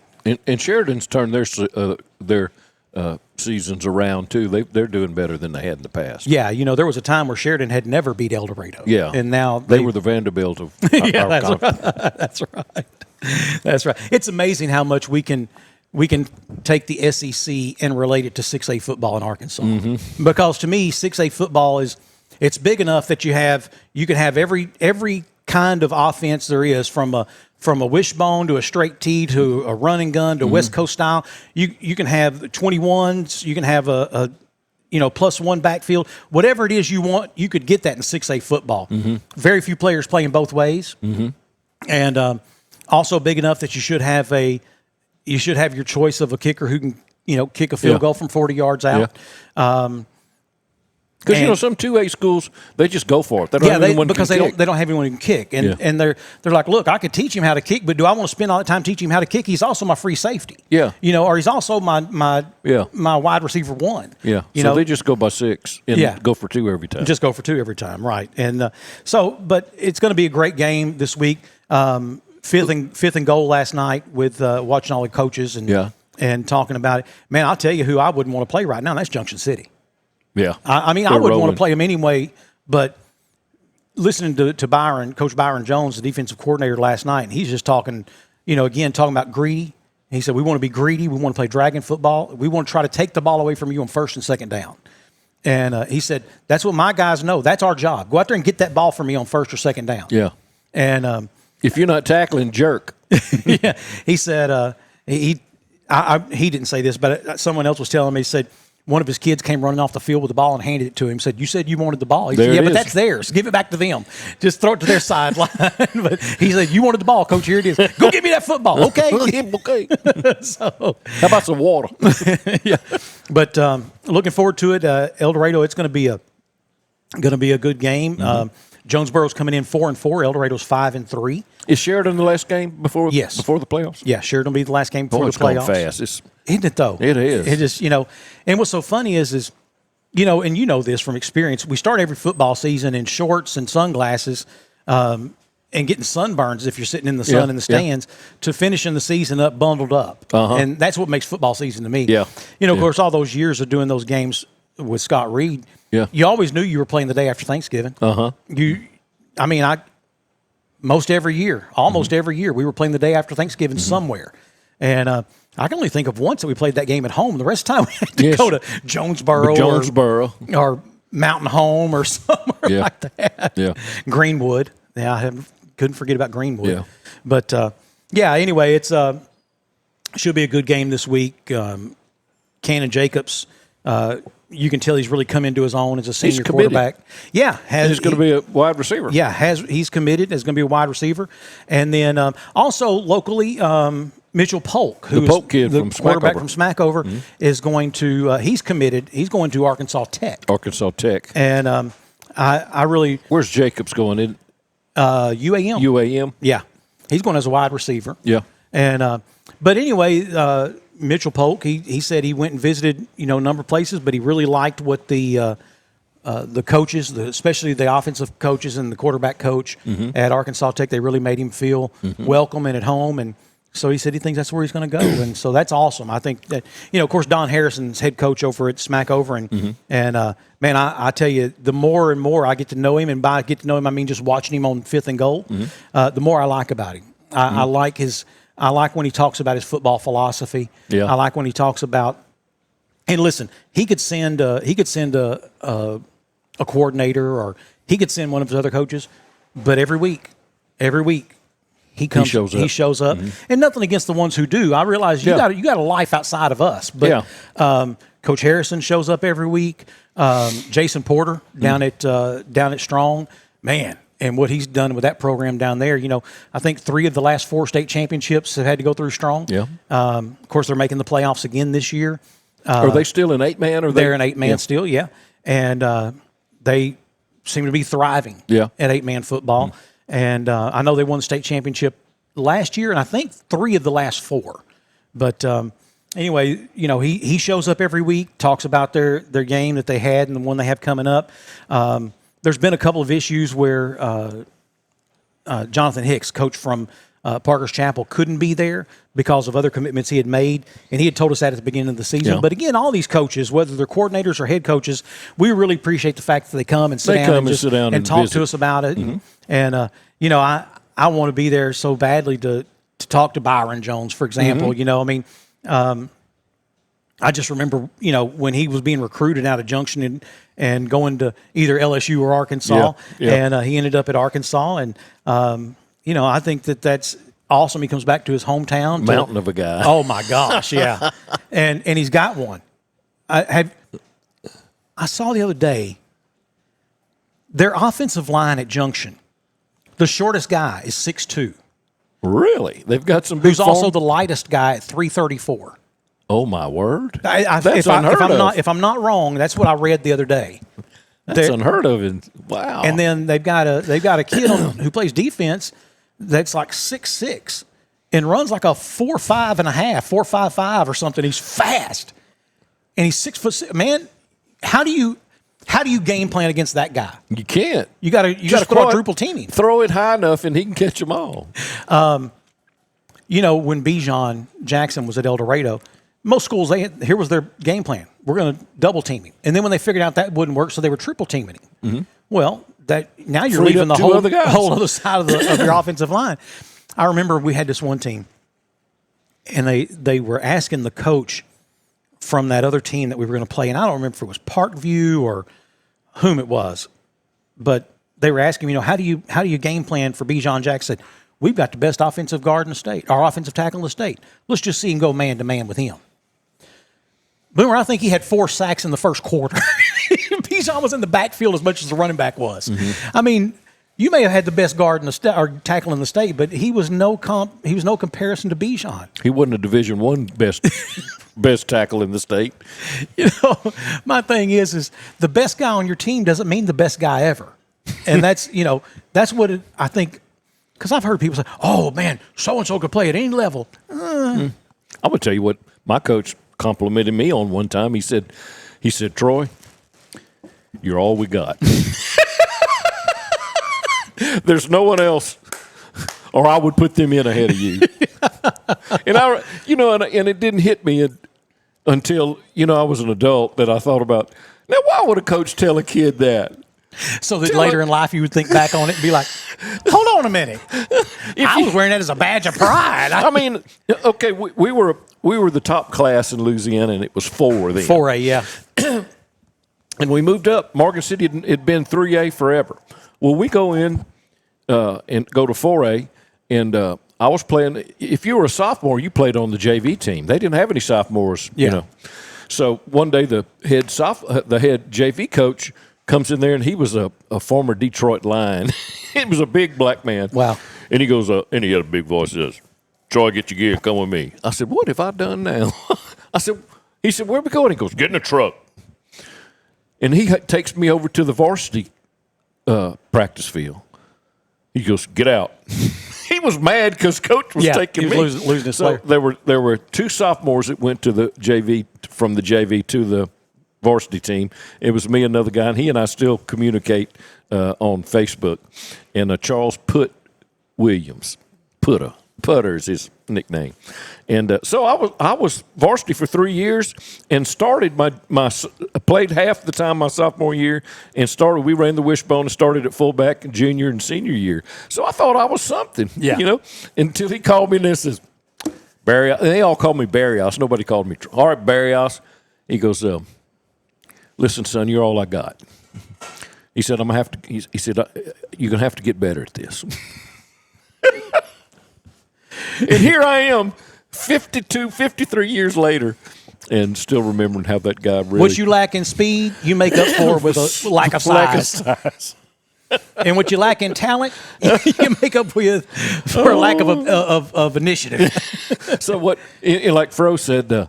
We were watching, you know, I used to watch golf. I still do watch golf all the time. And she sees those big money. She goes, "What? How come you ain't playing professional golf?" I said, "Well, first of all, you'd probably have to be the best in your state. First, you'd have to be the best at your club, and then your area, and then your state, and then your region. You know, you got to be the best." I said, "I'm not the best on our block." I got a buddy that lives in apartments back here that plays golf with me all the time, and he severely lashes me every time we go play. So I'm not even the best at the. She says, "Well, they had some tour you could play on." I said, "I don't know. They wouldn't not that anybody want to see. Not that anybody want to see and pay money and give money anyway." Yeah. Anyway. But speaking of the Champions Tour is coming to Little Rock. I didn't know that. And at Pleasant Valley. Pleasant Valley. Yeah. Hey, I got another. We're talking about kids that playing ball. Got a young man that is signed to play baseball for Ohio State. Yes, Sam I York. saw that. Sam York, who was at Hill College and really did well out there, and he's going to go to Ohio State and is signed with them. And his daddy, Steve York, is a good friend of mine, and you know he's very proud of their son. In fact, Steve was highly involved with us in the dog world, and he kind of just sat out for the few years because, you know, he's going to watch Sam play every weekend, and Sam has really excelled and really improved, and there were schools my looking at him. My biggest fear about Sam, and he's a few years younger than my oldest son, and so I watched him play, and he was a tremendous ball player. My concern was, is he ever going to grow into his body? Is he ever going to get? And he I think did. it has. He finally did. Yeah. He was jacking he's like 6'4", 6'5" now. You know, he was jacking it this year, and you know, I don't know if he's developing as a pitcher. He had pitched too, and but he's every kid on a college team pitched at some point. He's significant infielder. Yeah. Significant infielder. And you know, I still think one of the funniest stories I ever heard was there was a pitcher for LSU, and they get into a game, and it's an SEC game, and it's tied, and there is no one left on the bench to send out there to pinch hit. And he says, "Coach, you got to let me go out there and hit." And he said, "I'm going to let you go out there, but I can't let you swing." "Coach, I hit bombs in high school." And he's like, yeah. He said, "All right, get out there and find you a pitch." Sure enough, first pitch, this kid cranks it out. LSU wins in extra innings.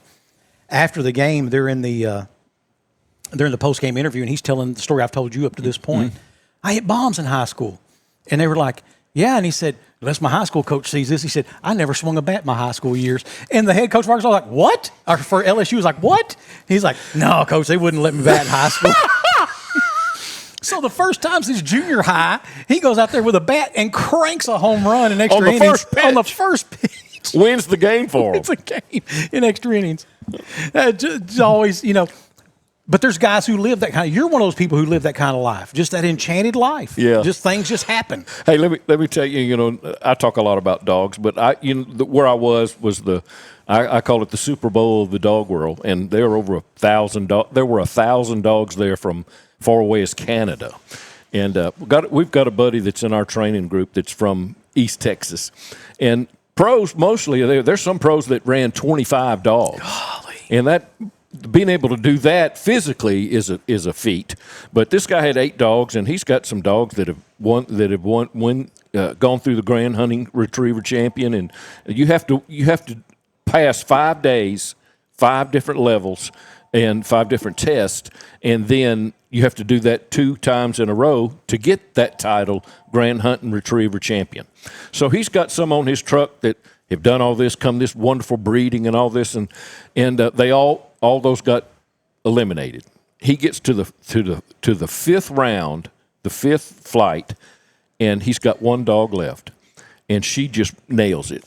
You know, they go from all this duck hunting stuff to an upland thing, and your dog has to go quarter like it's hunting quail or whatever. And they use chuckers, and they flush a chucker, and your dog has to sit, not chase that chucker. And then you have to shoot and recall your dog back to you. And a lot of them get to that, and they can't get that dog to sit. Yeah. So he does, and she goes and she passes it.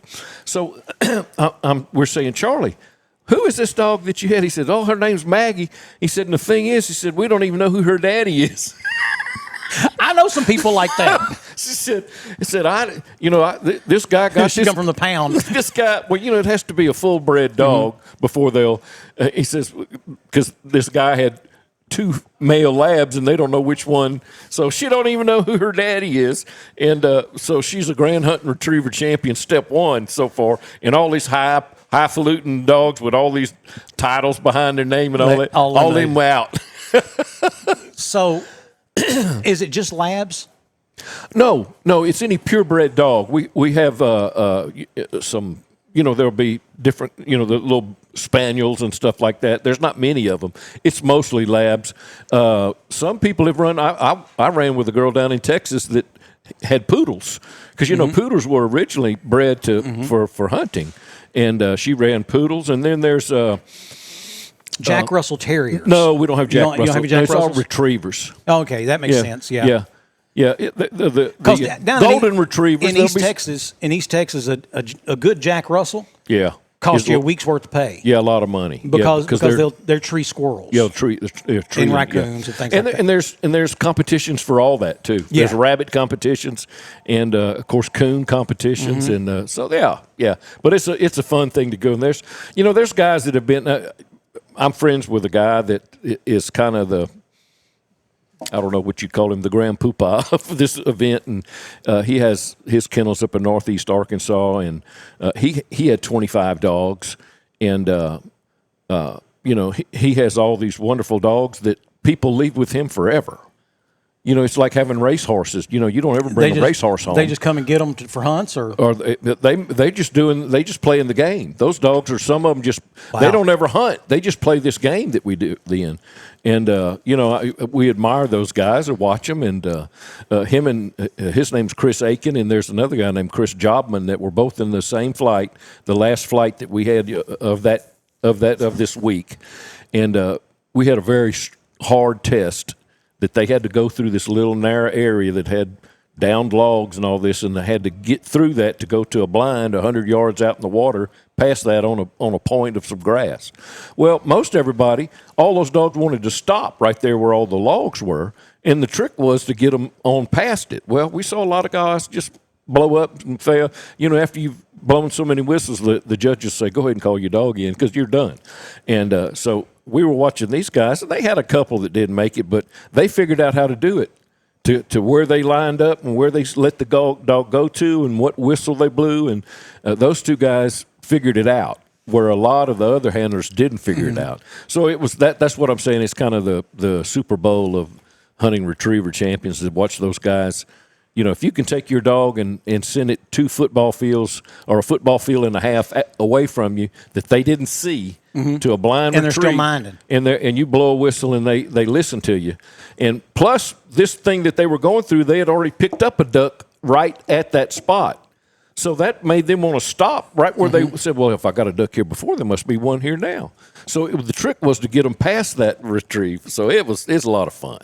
Yeah. And, for somebody, if you're not into that, it's boring as heck because all those dogs. I'm here for 12 hours watching these dogs. But, if you're into that and know what it takes to get that dog to do that and how many years of training, most of the dogs that do this and excel in it are 5 years old and older. And, I noticed when I had Boogie, when he got to be 5, he was still a baby. Labs mature real slow. He still had a lot of puppy in him, but he'll be 8 in January, and I notice now that he's real sure of what he does and where I send him, and so it's just unless maturity. there's some flamingos in your yard. Yeah, there's flamingos, and he would not. I couldn't figure out why he wouldn't go out the front porch, and it was dark. And I went, there is flamingos out there. Mr. Barrios, you need to understand something. You ain't never taught me to retrieve no flamingos. Them birds is bigger than me. And they're the wrong color. They long legs. I forgot about that. He was scared of his own shadow that morning, brother. Woo. All right, that's going to wrap it up for us. Boomer, glad to have you back with us this week, and thank you for tuning in with us here at Off the Back Porch. Again, coming up this Friday night, the El Dorado Wildcats will be at home against Jonesboro, 6:30 with the Jason Hardy State Farm pregame show, 7 o'clock with kickoff next Tuesday night. 5th and Goal live from Mystic Grill with Jack Sanford and the 5 high school coaches from around the county. That's going to do it for us. God bless. Have a great week. With a history of being the voices you trust, this is Off the Back Porch.